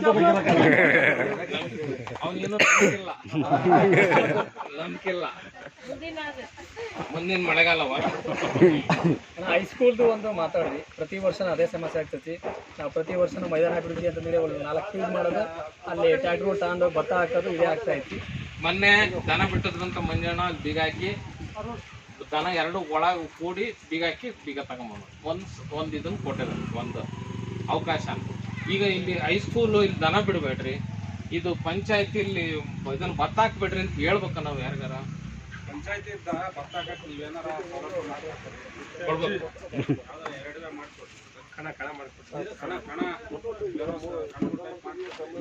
ಕಣ ಮಾಡ್ ಈಗ ಮೊದ್ಲೆಲ್ಲ ನಾವು ಮಣಕರ ಭತ್ತನೆಲ್ಲ ಎಲ್ಲಿ ಹಾಕ್ತಿದ್ವಿ? ಭತ್ತಕ್ಕಿಂತ ಮೊದಲು ಜೋಳ ಮಾಡೋಕೆ ಇಲ್ಲಿ ಮಾಡ್ತೀವಿ. ಈಗೇನ ಭತ್ತ ರೆಡಿ ಭತ್ತ ತಗೊಂಬಂದು ಹಾಕ್ಯಂತೀವಿ. ಮೊದಲು ಜೋಳ ತೆನೆ ಕೊಯ್ಕೊಂಬಂದು ಕಡದಾಗ ತುಳಿಸಿದ್ವಲ್ಲ ಅವಾಗ ನಮ್ಮ ಕಣಗಳ ಮಾಡ್ತಿದ್ವಿ. ಅಲ್ಲ ಈಗ ನಾವು ಆಕ್ಚುಲಿ ನಾವೀಗ ಸರ್ಕಾರದ ಮಟ್ಟದಲ್ಲೇ ಒಂದು ಇದನ್ನ ಮಾಡ್ತಾ ಇದೀವಿ. ಪ್ರತಿ ಗ್ರಾಮಕ್ಕೊಂದು ಸಾರ್ವಜನಿಕ ಕಣ ಮಾಡ್ಕೊಡ್ರಿ ಅಂತ ಕೇಳ್ತಾ ಇದೀವಿ. ಈಗ ಬಸಣ್ಣ ಪದೇ ಪದೇ ತಿಪ್ಪೇದೇನು ಪ್ರಸ್ತಾಪ ಮಾಡ್ತಾರಲ್ಲ, 2 ಸರ್ಕಾರದಿಂದ ಪ್ರತಿ ಗ್ರಾಮಕ್ಕೂ ಒಂದು ಕಣ, ಒಂದು ಸಾರ್ವಜನಿಕ ತಿಪ್ಪೆ ಹಾಕಂತ ಜಾಗನ ನೀವು ಸರ್ಕಾರದಿಂದನೇ ಜಮೀನು ಖರೀದಿ ಮಾಡಿಕೊಡ್ರಿ ಅಂತ ಕೇಳ್ತಾ ಇದೀವಿ. ಅದನ್ನ ಆಕ್ಚುಲಿ ಎಲ್ಲಾ ಒಂದು ಸರ್ಕಾರದ ವೇದಿಕೆಗಳಲ್ಲಿ ಒಂದಲ್ಲ ಒಂದಿನ ಅದು ಇಂಪ್ಲಿಮೆಂಟ್ ಆಗುತ್ತೆ ಅನ್ನೋ ಒಂದು ನಂಬಿಕೆ ಇದೆ. ಯಾಕೆಂದ್ರೆ ಈಗ ನಾವು ಒಂದು ವಿಷಯನ ಖಂಡಿಸೋದಕ್ಕೆ ಜೊತೆಗೆ ಪರಿಹಾರನೂ ಕೊಡ್ಬೇಕಾಗುತ್ತೆ. ಕೇವಲ ನಾವು ಖಂಡಿಸಿದ್ರೆ ಆಗೋದಿಲ್ಲ, ಅಂದ್ರೆ ಪರಿಹಾರನೂ ಕೊಡ್ಬೇಕಾಗತ್ತೆ. ಎಲ್ಲಾ ಪ್ರಯತ್ನಗಳು ಮಾಡಿದ್ದಾರೆ. ಇಲ್ಲಿ ಕೋಳಿ ಶೆಡ್ಗಳ ಬಗ್ಗೆನೂ ಪ್ರಸ್ತಾಪ ಇದೆ, ಅದ್ರ ಬಗ್ಗೆ ಕ್ರಮ ತಗೋಬಹುದು ಮೇಡಮ್. ಅದಕ್ಕೇನು ತೊಂದರೆ ಇಲ್ಲ. ಎಲ್ಲಿ ಊರಿಂದ ದೂರ ಅಥವಾ ಹೆಂಗ್ ಅದನ್ನ ಎಲ್ಲಿ ಯಾವ ಜಾಗದಲ್ಲಿ ಹಾಕ್ಬೇಕು ಅನ್ನೋದು ಅದೊಂದೇ ಅಲ್ಲ, ಯಾವ ಎನ್ಕ್ರೋಚ್ ಆಗೈತಲ್ಲ, ಎನ್ಕ್ರೋಚ್ ಆಗಿರೋದು ಎಲ್ಲದಕ್ಕೂ ಕ್ರಮ ತಗೊಳ್ತೇವೆ. ಈಗ ದನ ಕಟ್ಟಿಗಳ ನೆನಪು ಬಿಡಿರ್ಬೋದು, ಎನ್ಕ್ರೋಚ್ ಮಾಡ್ಕೊಂಡು ಮುಂದ್ಗಡೆ ತಗಡಕ್ಕೆಂದು ರಸ್ತೆ ತಗಡಕ್ಕೆಂದು ಇವನ್ನೆಲ್ಲ ಮಾಡ್ಕೊಂತ ಹೋದ್ರೆ ಓಡೋದಿಲ್ಲ. ನೋಡೋದು ನಾಳೆ ಬೆಳಗ್ಗೆ ಏನೋ ಓಡ್ಬೇಕಾದ್ರೆ ಟ್ರ್ಯಾಕ್ಟರ್ ಹೊಡ್ಕೊಂಡು ಬಿಡಿತು ಅಂದ್ರೆ ಅದಕ್ಕೊಂದು ದೊಡ್ಡ ಸಮಸ್ಯೆ. ಮತ್ತೆ ಅದಕ್ಕೊಂದು ಜಗಳ ಎಲ್ಲರೂ ಊರೊಳಗೆ ಮಾಡೋಂತಾರ, ಅದನ್ನ ಮಾತ್ರ ಬಿಡೋದು. ನಿಜ. ಈಗ ಏನಾಗತ್ತಪ್ಪ ಅಂದ್ರೆ ತಪ್ಪುಗಳಿಗೆ ಸಹಕಾರ ಮಾಡ್ಕೊಂತ ಪರಸ್ಪರ ಬಂದ್ಬಿಟ್ಟಿದೀವಿ. ನಿಂದೊಂದ್ ತಪ್ಪು ನಾನ್ ಸುಧಾರಿಸ್ಕೊಳ್ಳೋದು, ನಂದೊಂದ್ ತಪ್ಪು ನೀನ್ ಸುಧಾರಿಸ್ಕೊಳ್ಳೋದು. ಅದು ಇಲ್ಲಿವರೆಗೂ ನಾವು ಬಂದಿರುವಂತ ಪದ್ಧತಿ ಇದು. ಅದಕ್ಕೆ ಇದಕ್ಕೆ ಅಂತ ಹೇಳೋದಲ್ಲ. ಈಗ ಅದನ್ನ ಒಂದೊಂದನ್ನ ಸರಿ ಮಾಡ್ತಾ ಹೋಗ್ಬೇಕಿದೆ. ಈಗ ನಮಗೆ ಸ್ವಲ್ಪ ಸರ್ಕಾರದಿಂದನೂ ಅವಕಾಶಗಳಿದ್ದಾವೆ. ಈ ಕೆಲವು ಯೋಜನೆಗಳಿಗೆ ಈ ಹಿಂದೆಲ್ಲ ಹಣ ಇರ್ತಿರ್ಲಿಲ್ಲ, ಈ ಕೆಲವು ಹಣ ಇದಾವೆ, ಅದನ್ನೆಲ್ಲ ಬಳಸ್ಕೋಬೇಕು. ಈಗ ಏನ್ ಮಾತಾಡ್ಬೋದ್ರಾ? ಈಗ ಜಾಗ ಇಲ್ದಾರೇನ ಆಗ್ತಾರೆ. ನನ್ ಜಾಗ ಐತಿ, ನಾನು ಟಿಫಿನ್ ರೋಡ್ಗೆಲ್ಲ ತಪ್ಪದು. ಮತ್ತೆ ಅವ್ರಿಗೆ ಹೇಳೋರು ಕೇಳೋರು ಮತ್ತೆ ಯಾರು ಇಲ್ಲ, ಹೇಳೋರು ಕೇಳೋರು ಯಾರು ಇಲ್ಲ. ಅದಕ್ಕೆ ಇದಾರೆ, ಮತ್ತೆ ಯಾಕೆ ಕೇಳಲ್ಲ? ಹೇಳೋರಾದ್ರೆ ಕೇಳೋರು ಇಲ್ಲಿ. ಕೇಳೋರಿಲ್ಲ, ಮುಂದೆ ತೀರ್ಮಾನ ಏನು ಮಾಡ್ಬೇಕು? ಅದಕ್ಕೊಂದು ಕ್ರಮ ತಗೊಳ್ಳೇಬೇಕು. ಯಾವಾಗ ಇಲ್ಲ ಊರಿಗೆ ಎಲ್ಲರೂ ಅಂತಲ್ಲ ಎಲ್ಲರೂ ಸೇರ್ಕೊಂಡು ಮಾಡಿದಾವು, ಮುರ್ಕೊಂಡು ಹೋಗಿದಾವೆ, ಎಲ್ಲವೂ ಆಗಿದಾವೆ. ಇದು ಏನಾದ್ರು ಒಂದು ಈಗ ನೀನು ತರಲೇಬೇಕು. ಈಗ ದೊಡ್ಡಪ್ಪ ಈಗ ರಾಶಿ ಹಾಕಕ್ಕೆ ರಾಜಣ್ಣ ನನಗೆ ಒಂದು ಕಣ ಕೊಡ್ಸು ಅಂದ. ಅಲ್ಲ ಮತ್ತೆ ಇದು ಬಿಡ್ಕೊಂತ ಹೋದ್ರೆ ಇದು ಯಾವ್ದು ಬಗೆಹರಿಯಲ್ಲ. ಅಲ್ಲಲ್ಲ ದೊಡ್ಡಪ್ಪ, ನಾನೇ ಆಗಿರ್ಲಿ ನೀನೇ ಆಗಿರ್ಲಿ, ನಾ ತಪ್ಪು ಮಾಡಿದ್ರೆ ತಪ್ಪೇ ಅದು. ಶಿಕ್ಷೆ ಆಗ್ಬೇಕು, ನನಗೂ ಶಿಕ್ಷೆ ಆಗ್ಬೇಕು. ಅದನ್ನ ನಾನು ಹೆಂಗ್ ಹೇಳೋಣ, ನಾನು ಹೆಂಗ್ ಮಾಡೋಣ ಅಂತ ಹೋದ್ರೆ ಎಲ್ಲರೂ ತಂದು ತಿಪ್ಪೆ ರೋಡ್ಗೆ ಹಾಕ್ತಾರೆ, ಎಲ್ಲರೂ ಹೋಗಿ ಸಾರ್ವಜನಿಕ ಸ್ವತ್ತು ಬಳಸ್ಕೊಂತಾರೆ. ಅಲ್ರಿ ಅದನ್ನೇ ಹೇಳಿದ ಈಗ ಅಣ್ಣನಂದ ಒಂದ್ ನಿಮಿಷ ಮಾತಾಡು. ಅದನ್ನೇ ಈಗ ಅಣ್ಣನಂದ ಕಣ ಬೇಕು, ರಾಶಿ ಕೇಳ್ರಿ ಅಂದ್ರೆ ಕಣ ಕೊಡ್ಸ್ರಿ ಅಂತ ಹೇಳಿದ. ಹಂಗೆ ತಿಪ್ಪಿ ತೆಗಿಯೋಕೆ ಬಹಳ ಪ್ರಯತ್ನ ಮಾಡಿದ್ವಿ, ಅದಕ್ಕೆ ಪುಷ್ಟಿ ತರಂಗೆ ನಮಗೆ ಜಾಗ ಮಾಡೋ ಅಂತಾರೆ. ಕಣ ಐತಿ, ಹೊಲ ಐತಿ, ಎಲ್ಲ ಐತಿ. ನೀನು ಮತ್ತೆ ನನಗೆ ಕಣ ಬೇಕು, ನನಗೆ ತಿಪ್ಪೆಗೆ ಜಾಗ ಬೇಕು ಅಂತ ಕೇಳಿ ಎಲ್ಲಿಂದ ಕೊಡ್ತಾರೆ, ನಿನಗೆ ಎಲ್ಲಿಂದ ಕೊಡ್ತಾರೆ? ಅದನ್ನ ಅರ್ಥ ಮಾಡ್ಕೋಬೇಕ್ರಿ ಅವರು. ಆಮೇಲೆ ರೈತರು ಮೇಜರ್ ಸಮಸ್ಯೆ ಸರ್. ಪಂಚಾಯತಿ ಬಹಳ ಸತಿ ಅಹವಾಲು ಕಂಪ್ಲೇಂಟ್ ಬಂದವೆ. ಹೊಸ ಬ್ರಿಡ್ಜ್ ನಾವು ಊರಿಗೋಸ್ಕರ ನಾವು ನಾಗರಿಕರಿಗಪ್ಪ ಕಟ್ಸಿರೋದು, ಅದ್ರ ಮೇಲೆ ಹಾಕಬೇಡ್ರಿ ಅಂತ. ಆಮೇಲೆ ಲಾಸ್ಟ್ ಟೈಮ್ ಹೇಳ್ತಾನೆ ಅದ್ರ ಮೇಲೆ ಹಾಕೊಂಡು ಕಸವಷ್ಟು ಅಲ್ಲೇ ಹಳ್ಳಕ್ಕೆ ಹಾಕ್ತಾರೆ. ಹಂಗಾಗಿ ಅದನ್ನು ದಯವಿಟ್ಟು ಅದನ್ನು ಈ ಗ್ರಾಮ ಸಭೆಗೆ ಅದನ್ನು ಟರಾವ್ ಮಾಡಿ.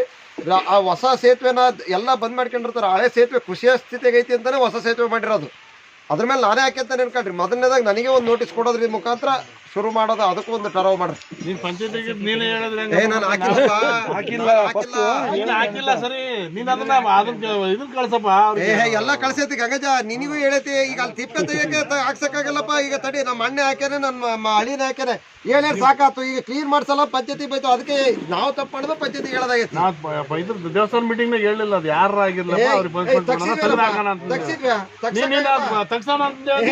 ಯಾರು ತಗ್ಸಲ್ಲ. ಈ ಮಾತಾಡೋದಷ್ಟೇ ಯಾರು ನಿಂತ್ಕೊಂಡ್ರೆ ಸರಿ ಹೋಗ್ತದೆ. ಅದಕ್ಕೆ ನಾನೆಲ್ಲಿ ಇಶ್ಯೂ ಹಾಕೋಣ ಅನ್ನೋದು ಹಿಂಗೆ ಆಗೋದು. ಇನ್ನೊಂದು ವಿಷಯ ಸಾರಿ, ಸ್ಮಶಾನಕ್ಕೆ ಹೋಗೋ ರೋಡ್ ಕೂಡ ಭಾಳ ಹಾಳಾಗಿ ಹೋಗ್ಬಿಡುತ್ತೆ. ಸ್ಮಶಾನದ ರೋಡ್ ಐತಿ, ಅಲ್ಲಿ ಮಳೆ ಬಂದ್ಬಿಟ್ಟು ಕಾಲಿಡಕ್ಕೂ ಆಗಲ್ಲ. ಭಾಳ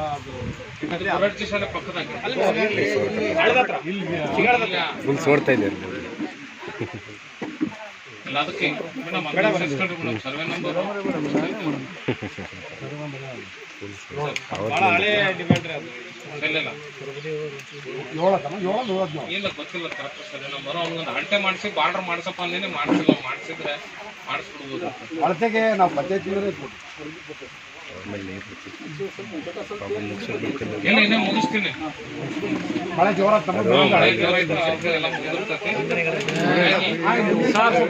ಮತ್ತೆ ಮಳೆ ನೀರು ಹೋಗ್ತಾ ಇಲ್ಲ ಸರ್. ಮತ್ತೆ ವ್ಯವಸ್ಥೆ ಏನ್ ಸರ್? ಅದಕ್ಕೆ ಚರಂಡಿ ನೀರು ಹೋಗ್ತಾ ಇಲ್ಲ, ಮಳೆ ನೀರು ಹೋಗ್ತಾ ಇಲ್ಲ, ಏನ್ ಮಾಡೋದು ಸರ್? ಇಲ್ಲ ಇಲ್ಲ, ಅದಕ್ಕೆ ಸ್ವಲ್ಪ ಬೇರೆನೇ ಪ್ಲಾನ್ ಮಾಡ್ಬೇಕು. ಮನಿ ಬಿದ್ಮೇಲೆ ಮಾಡ್ಬಾರ್ದು ಸರ್, ಮನಿ ಇದ್ದಂಕ್ಲೆ ಮಾಡಿಸ ಸ್ವಲ್ಪ.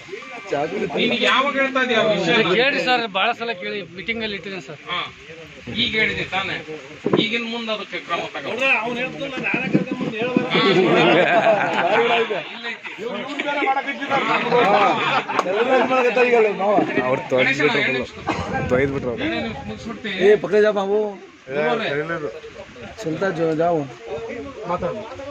ಈಗ ಇನ್ನೂ ಒಂದು ನಾನು ಗಮನಿಸಿ ಬೇಜಾರಾಗಂತ ಒಂದ್ ಸಂಗತಿ ಅಂದ್ರೆ, ಈ ಇವರು ಕಸ ವಿಲೇವಾರಿ ಘಟಕದಾರ ಬರ್ತಾರಲ್ಲ, ಪ್ರತಿ ತಿಂಗಳು 30 ರೂಪಾಯಿ ಕೊಡೋದು ಬಹಳ ಜನ ಕೊಡಲ್ಲ ಅಂತ ಒಂದು ಕಂಪ್ಲೇಂಟ್.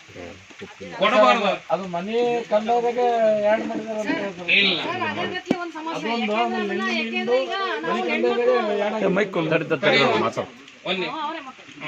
ಈಗ ಕಸ ಇದ್ರ ಬಗ್ಗೆ ಏನು ಹೇಳಿದ್ರು ಸರ್, ಅದು ಗ್ರಾಮ ಪಂಚಾಯತಿ ಮನೆ ಕಂದಾಯದಾಗ ನೆಲ್ಲಿದು ಮತ್ತು ಅದ್ರದ್ದು ಎರಡು ಮಾಡಿದ್ರು ಅಂತ ಸೇರಿಸ್ರಿ ಅಂತ ಅವರು ನಲ್ಲಿಂದ ಮಾಡಿದಾರೆ ಕಸ ಸೇರಿಸಿ ಅಂತ ಅವರು.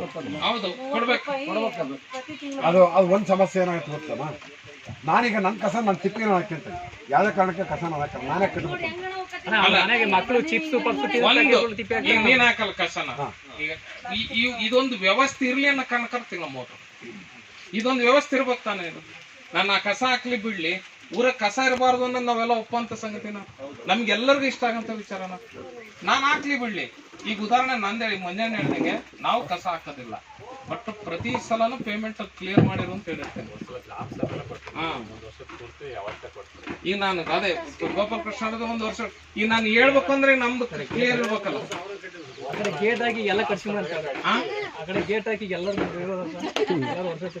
ಗೇಟ್ ಅಲ್ಲ, ಈಗ ನಿಮ್ದು ಜವಾಬ್ದಾರಿ ಇದೆ, ಜನಪ್ರತಿನಿಧಿಗಳ ಜವಾಬ್ದಾರಿ. ಹೋಗಿದ್ದೇವಣ್ಣ ನಾವು ಜೊತೆಗೆ, ಅವ್ರ ಜೊತೆಗೆ ಹೋಗಿದ್ದೀರಿ.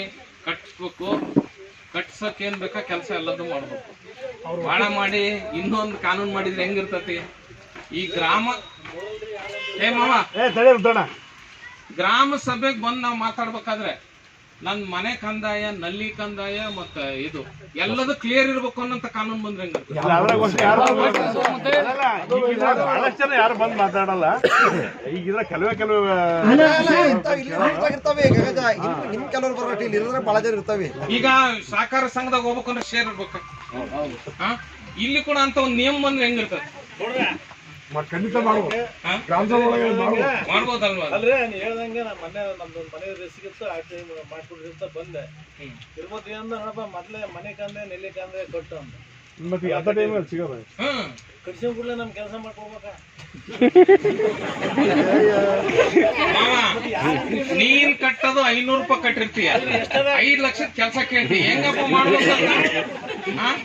ಈಗ ಮೊನ್ನೆ ಅವನು ನಮ್ಮ ಇವನು ನಿಜಗುಣ ಇವನು ನಮ್ಮ ಪ್ರಕಾಶ್ ಶಕ್ತಿ ಕಂಪ್ನಿ ನಿಜಗುಣ ಇವ್ರು ಆಂಜನಪ್ಪ ಅವರೆಲ್ಲ ಹೋಗಿದ್ರಂತೆ. ನಿನ್ 1000 ರೂಪಾಯಿ ಕಟ್ಟನ್ 1000 ರೂಪಾಯಿ ಕಟ್ತಾನೆ, ಬೆಳಿಗ್ಗೆ ಚರಂಡಿ ಕ್ಲೀನ್ ಆಗ್ಬೇಕು. ಈಗ ಕಟ್ತಂದ್ರೆ ಆಂಜನಪ್ಪರ ಬೆಳಿಗ್ಗೆ ಚರಂಡಿ ಕ್ಲೀನ್ ಆಗ್ಬೇಕು ನೋಡ. ನೀನ್ ಕೊಟ್ರ 1000 ರೂಪಾಯಿದ ಪೂರ್ತಿ ಚರಂಡಿ ಕ್ಲೀನ್ ಆಗಂದ್ರೆ ನಿನ್ನ ಹತ್ರನೇ ಮಾಡ್ಬೇಕಪ್ಪ. ಅದಕ್ಕೆ ಅಂತ ಅಲ್ಲ, ಇದು ಏನಂದ್ರೆ ನಮ್ ಜವಾಬ್ದಾರಿ ನಾವು ನಿರ್ವಹಿಸ್ಬೇಕು. ಅವ್ರಿಗೇನು ನಾವು ಅವರಿಂದ ಏನ್ ಸೇವೆ ಪಡಿಬೇಕು. ಎರಡು ಮ್ಯೂಚುವಲ್ ಇದು. ಅವರಷ್ಟೇ ಜವಾಬ್ದಾರಿ, ನಾವಷ್ಟೇ ಜವಾಬ್ದಾರಿ.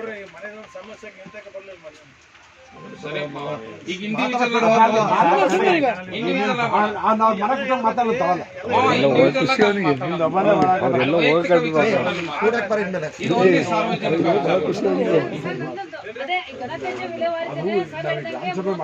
ಮೈಕ್ ತಳಕ ಮೈಕ್ ತಗೊಂಡ್ರ ಯಾಕೆಂದ್ರೆ ನಮ್ಮನೆ ಕಸ ಕೊಟ್ಟರೆ ನಿನಗೆ ದುಡ್ಡು ಕೊಡೋ ಅಂತದ್ದು ಏನಾಯ್ತವ ಅಂತ ರೋಡ್ನ ನಿಲ್ಸ್ಕೊಂಡು ಅದನ್ನ ಮಾತಾಡ್ತಾರೆ. ನಾನು ಅಡ್ಡಾರದ ಜವಾಬ್ದಾರಿ ತಂದಿದ್ದೀನಿ, ಗಮನಕ್ಕೆ ತಂದಿದ್ದೀನಿ, ಎಲ್ಲ ನಾವು ಮನೆಗೆ ಹೋಗಿ ಕಲೆಕ್ಟ್ ಮಾಡಿದ್ರು. ಹೀಗೇನೆ ಅಸಹ್ಯವಾಗಿ ಮಾತಾಡ್ತಾರೆ. ಮೊನ್ನೆ ಅಸಹ್ಯವಾಗಿ ಮೊನ್ನೆ ಅರಳಿಗೆ ಹೋದಾಗ ನೀವು ಇದು ಈ ಸರ್ಕಾರಕ್ಕೆ ಇದು ಒಂದು ಸಾಲ ಆಗೈತೆ, ಇನ್ಮೇಲಿಂದ ಗ್ರಾಮ ಪಂಚಾಯತಿಗೆ ಮೆಂಬರ್ಸ್ಗಳಿಗೆ ಇದು ಒಂದು ಸಾಲ ಆಯ್ತಾ ಇನ್ಮೇಲಿಂದ. ಯಾಕೆಂದ್ರೆ ಈಗ ಹೇಳಿದ್ರೆ ರೋಡಿಂದ ಹೋಗಂಗಿಲ್ಲ, ರೋಡ್ ಅರಳಿ ಮತ್ತೆ ಕಾರಿನೂರು ನಡುವೆ ಅಂತ, ಅದು ಸರಿ ಮಾಡ್ಕೊಂಡು ನೀವು ಎತ್ತக்கூರಿ ಅವಾಗ ಕೊಡ್ತೀವಿ ನಿಮಗೆ ಅಂತ ನಮಗೆ ಹೇಳ್ತಾರೆ. ಇದಕ್ಕಿಂತ ಏನು ಉತ್ತರ ಕೊಡ್ಬೇಕು ನಾವು? 2000 ಬರ್ಲಿಲ್ದಾಗ ಸರ್ಕಾರಕ್ಕೆ ಹೆಂಗ್ ಬೈತಾರ? ಮತ್ತೆ 2000 ಬರ್ಲಿದ್ರೆ ಹೆಣ್ಮಕ್ಳು ಹೆಂಗ್ ಬೈತಾರ? ಒಂದ್ ನಿಮಿಷ, ಆಮೇಲೆ ನೀವು ಹಿಂಗ್ ದುಡ್ಡು ಕಲೆಕ್ಟ್ ಮಾಡೋದು ಬರೋದಾದ್ರೆ ನಮ್ಮ ಊರಿಗೆ ನೀವು ಗಾಡಿನೇ ತರಬೇಡ್ರಿ, ನಿಮ್ ಪಂಚಾಯತಿಗೆ ಇಟ್ಕೊಳ್ರಿ. ಅದಕ್ಕೆ ನಾನು ಹೇಳಿದೆ, ನೀವು ಒಂದೊಂದು ಕಂದಾಯ ಮಾಡ್ತೀರಿ. ಏನ RCC ಮನೆಗೆ ಒಂದು ಕಂದಾಯ ಮಾಡ್ತೀರಿ, ಹಂಚಿನ ಮನೆಗೆ ಒಂದು ಕಂದಾಯ ಮಾಡ್ತೀರಿ, ಗುಡಿಸ್ಲಿಗೆ ಸೈಟಿಗೆ ಎಲ್ಲಕ್ಕೂ ಕಂದಾಯ ಮಾಡಿದಾಗ ಮತ್ತೆ ಇದಕ್ಕೆ ಸಾಲದತ್ತ ನಿಮಗೆ ಸಂಬಳ ಕೊಡಕ್ಕೆ. ಮತ್ತೆ ಹಂಗಂದ್ರೆ ನಿಮ್ ಪಂಚಾಯತ್, ಅದಕ್ಕೆ ನಾನು ಹೇಳಿದೆ, ನಿಮ್ ಗ್ರಾಮ ಸಭೆ ಅಂತ ಕರೀತಾರೆ, ಆ ಗ್ರಾಮ ಸಭೆಯಲ್ಲಿ ಬಂದು ನೀವು ಚರ್ಚೆ ಮಾಡಿ ಇವ್ ಮುಗಿಸ್ಬಿಡ್ಲಿ, ಅದನ್ನ ಮುಗಿಸಾದ್ಮೇಲೆ ನಾವು ಕುತ್ಕೊಳ್ಳೋದು. ಅರ್ಜೆಂಟ್ ಇದಾರೆ ಪಾಪ. ಎಲ್ಲ ಒಂಟ ನಾವು ಅವ್ರನ್ನ ನಿಲ್ಲಿಸ್ಕೊಂಡು ನಾವು ಪಂಚಾಯತ್ ಅಧ್ಯಕ್ಷರಿಗೆ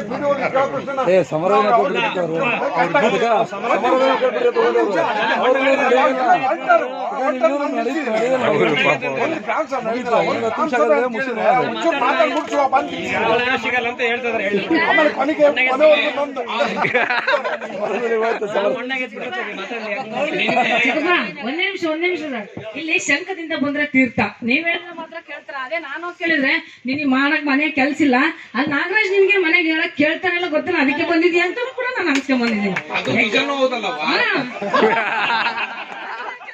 ಹಂಗ ನನಗೆ 45 ಪುಸ್ತಕ ಬರೀಬೇಕು. ಯಾಕಂದ್ರೆ ಪ್ರತಿದಿನ ನಮ್ಮ ಮನೆಗೆ ಬಸವಣ್ಣ ಬಂದ್ರೆ ಆ ಸೋಫಾ ಸೆಟ್ಟಿನ ಪುಸ್ತಕ ನೋಡಿದ್ರೆ ಚಂದ್ರಕ್ಕ ಇವೆಷ್ಟು ಬರಿಬೇಕ ನೀನು?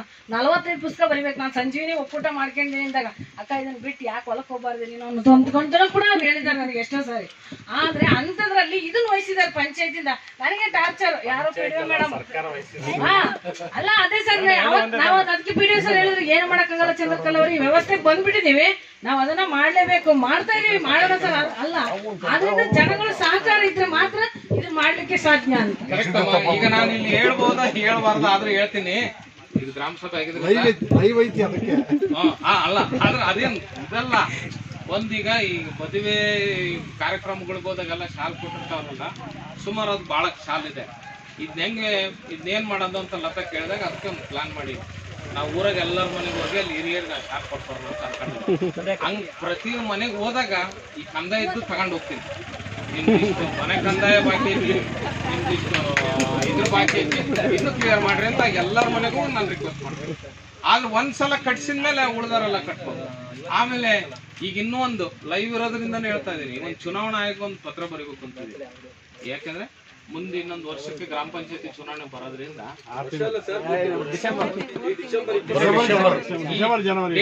ಕರೆಕ್ಟ್ ನಾನು ಅದಕ್ಕೆ ಈಗ ಮುಂಜಾನೆ ಈಗ ನಾನೊಂದು ಪ್ಲಾನ್ ಮಾಡೀನಿ, ಚುನಾವಣಾ ಆಯೋಗಕ್ಕೆ ಒಂದು ಲೆಟರ್ ಬರೀಬೇಕಂತಿದ್ದೆ. ಕಳೆದ ಇವತ್ತು ಚುನಾವಣೆ ನಿಲ್ಲ ಅಂತ ಆಕಾಂಕ್ಷಿ ಈ ಹಿಂದ್ 2 ವರ್ಷ ಯಾವ್ದೇ ಬಾಕಿ ಉಳಿಸ್ಕೊಂಡ್ರು. 3 ವರ್ಷ ಪಂಚಾಯತಿ ಯಾವುದೇ ಮೂರು ವರ್ಷ ಬಾಕಿ ಉಳಿಸ್ಕೊಂಡಿರಬಾರ್ದು. ಇಂಥದ್ದೊಂದು ಇನ್ನೊಂದು ಪ್ರಜಾಪ್ರಭುತ್ವಕ್ಕೆ ವಿರುದ್ಧವಾದ ಇನ್ನೊಂದು ಹೇಳ್ತಿದ್ದೀನಿ. ಇದು ಪ್ರಜಾಪ್ರಭುತ್ವಕ್ಕೆ ವಿರುದ್ಧ. ಒಂದು ನಿಲ್ಲನೆ ಹೆಂಗೆ 3 ವರ್ಷದಿಂದ ಬಾಕಿ ಉಳಿಸ್ಕೊಂಡಿರಬಾರ್ದು, ಅಟ್ಲೀಸ್ಟ್ ಓಟ್ ಹಾಕೋ ಸಂಬಂಧ ಬಾಕಿ ಉಳಿಸ್ಕೊಂಡಿರ್ಬಾರ್ದು. ಈ 2 ಕಾನೂನು ಬಂದ್ರೆ ಬಹಳ ಒಳ್ಳೇದೇನೋ ಅಂತ ಅನ್ಸುತ್ತೆ. ಇದಿಲ್ಲಿ ಚರ್ಚೆ ಮಾಡೋಂತ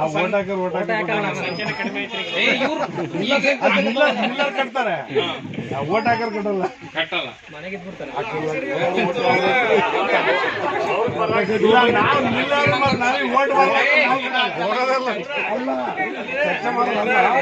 ಅನಿವಾರ್ಯವಾಗಿ ಯಾರು ಓಟ್ ಹಾಕ್ಸಿದ್ರೆ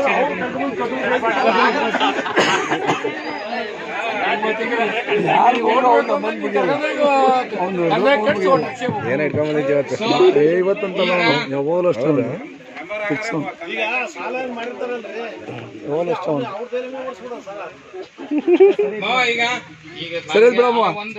ಒಂದಲ್ಲ ಮುಗಿತು.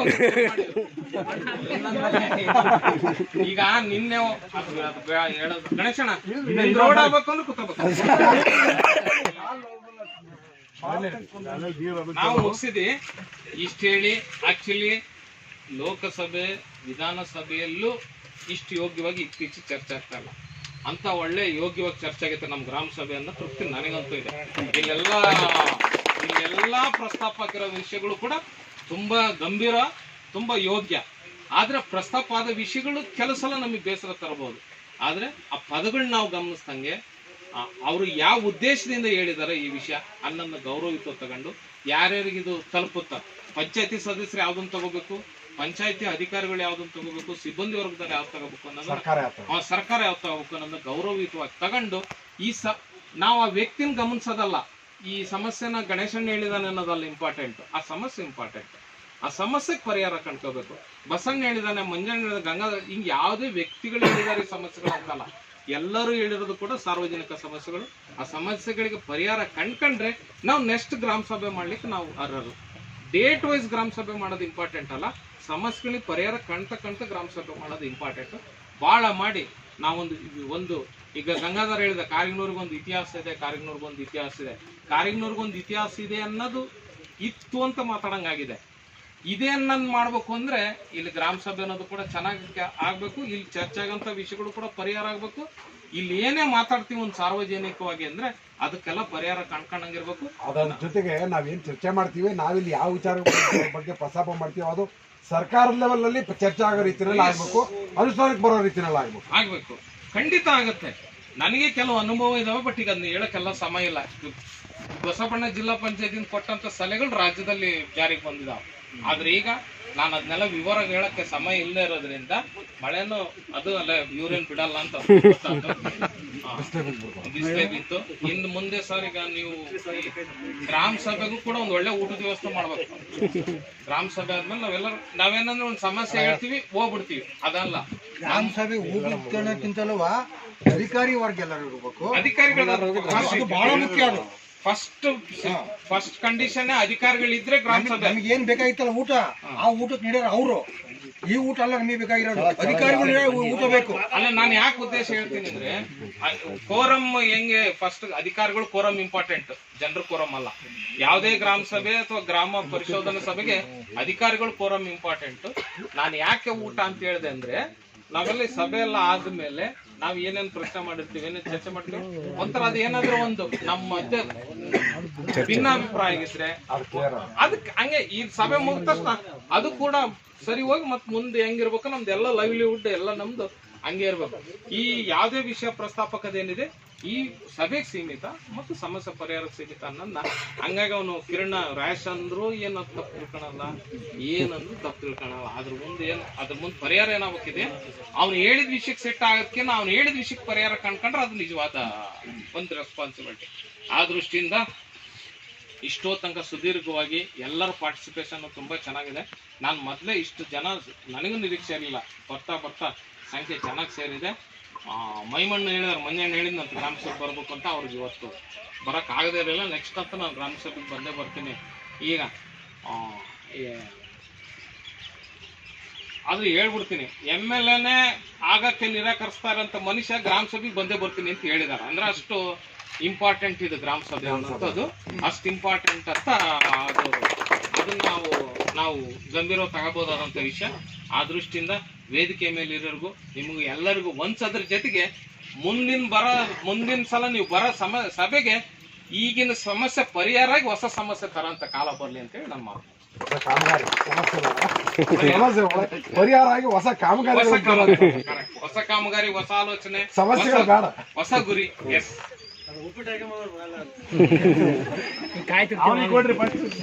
ಯಾಕಂದ್ರೆ ಕಾಲಿನೂರು ಗ್ರಾಮ ಪಂಚಾಯತ್ ಇಷ್ಟು ಜನ ಸೇರ್ತಾರೆ. ನಾವು ಫಸ್ಟಿಗೆ ಸರ್ ಕೇಳಿದೆ, ಸರ್ ಕೋರಮ್ ಇಲ್ಲ ಸರ್ ಅಂತಂದೆ. ಇಷ್ಟು ಜನ ಸೇರಲ್ಲ ಮೇಡಮ್, ಸ್ಟಾರ್ಟ್ ಮಾಡಿ, ನನಗೂ ಏನೋ ಹೋಗೋದಿದೆ ಅಂತ ಹೇಳಿದ್ರು. ಆಮೇಲೆ ಇವರು ತಾಲೂಕು ಸಂಯೋಜಕರು ಬಂದು ಕೋರಮ್ ಬೇಕು ಅಂತಂದ್ರು. ಇಷ್ಟು ಜನ ಸೇರಿಸಿ ಒಳ್ಳೊಳ್ಳೆ ವಿಷಯಗಳ ಬಗ್ಗೆ ಚರ್ಚೆ ಮಾಡಿದ್ದೀರಾ. ಆದಷ್ಟು ನಾವು ನಮ್ಮ ಅನುದಾನಕ್ಕೆ ತಕ್ಕಂತೆ ಏನೆಲ್ಲ ಪರಿಹಾರ ಕಂಡ್ಕೊಳ್ಬೋದು ಅಂತ ಹೇಳ್ತಾ ಈಗ ಒಂದೇ ಮಾತಲ್ಲಿ ವೇದಿಕೆಯಲ್ಲಿ ಉಪಸ್ಥಿತಕ್ಕಂಥ ಎಲ್ರಿಗೂ ಮತ್ತೆ ವೇದಿಕೆ ಮುಂಭಾಗದಲ್ಲಿ ಇರತಕ್ಕಂಥ ಎಲ್ರಿಗೂ ಕೂಡ ಒಂದೇ ಮಾತಲ್ಲಿ ವಂದಿಸುತ್ತಾ ಈ ಗ್ರಾಮ ಸಭೆಯನ್ನು ಮುಕ್ತಾಯ. ಧನ್ಯವಾದ.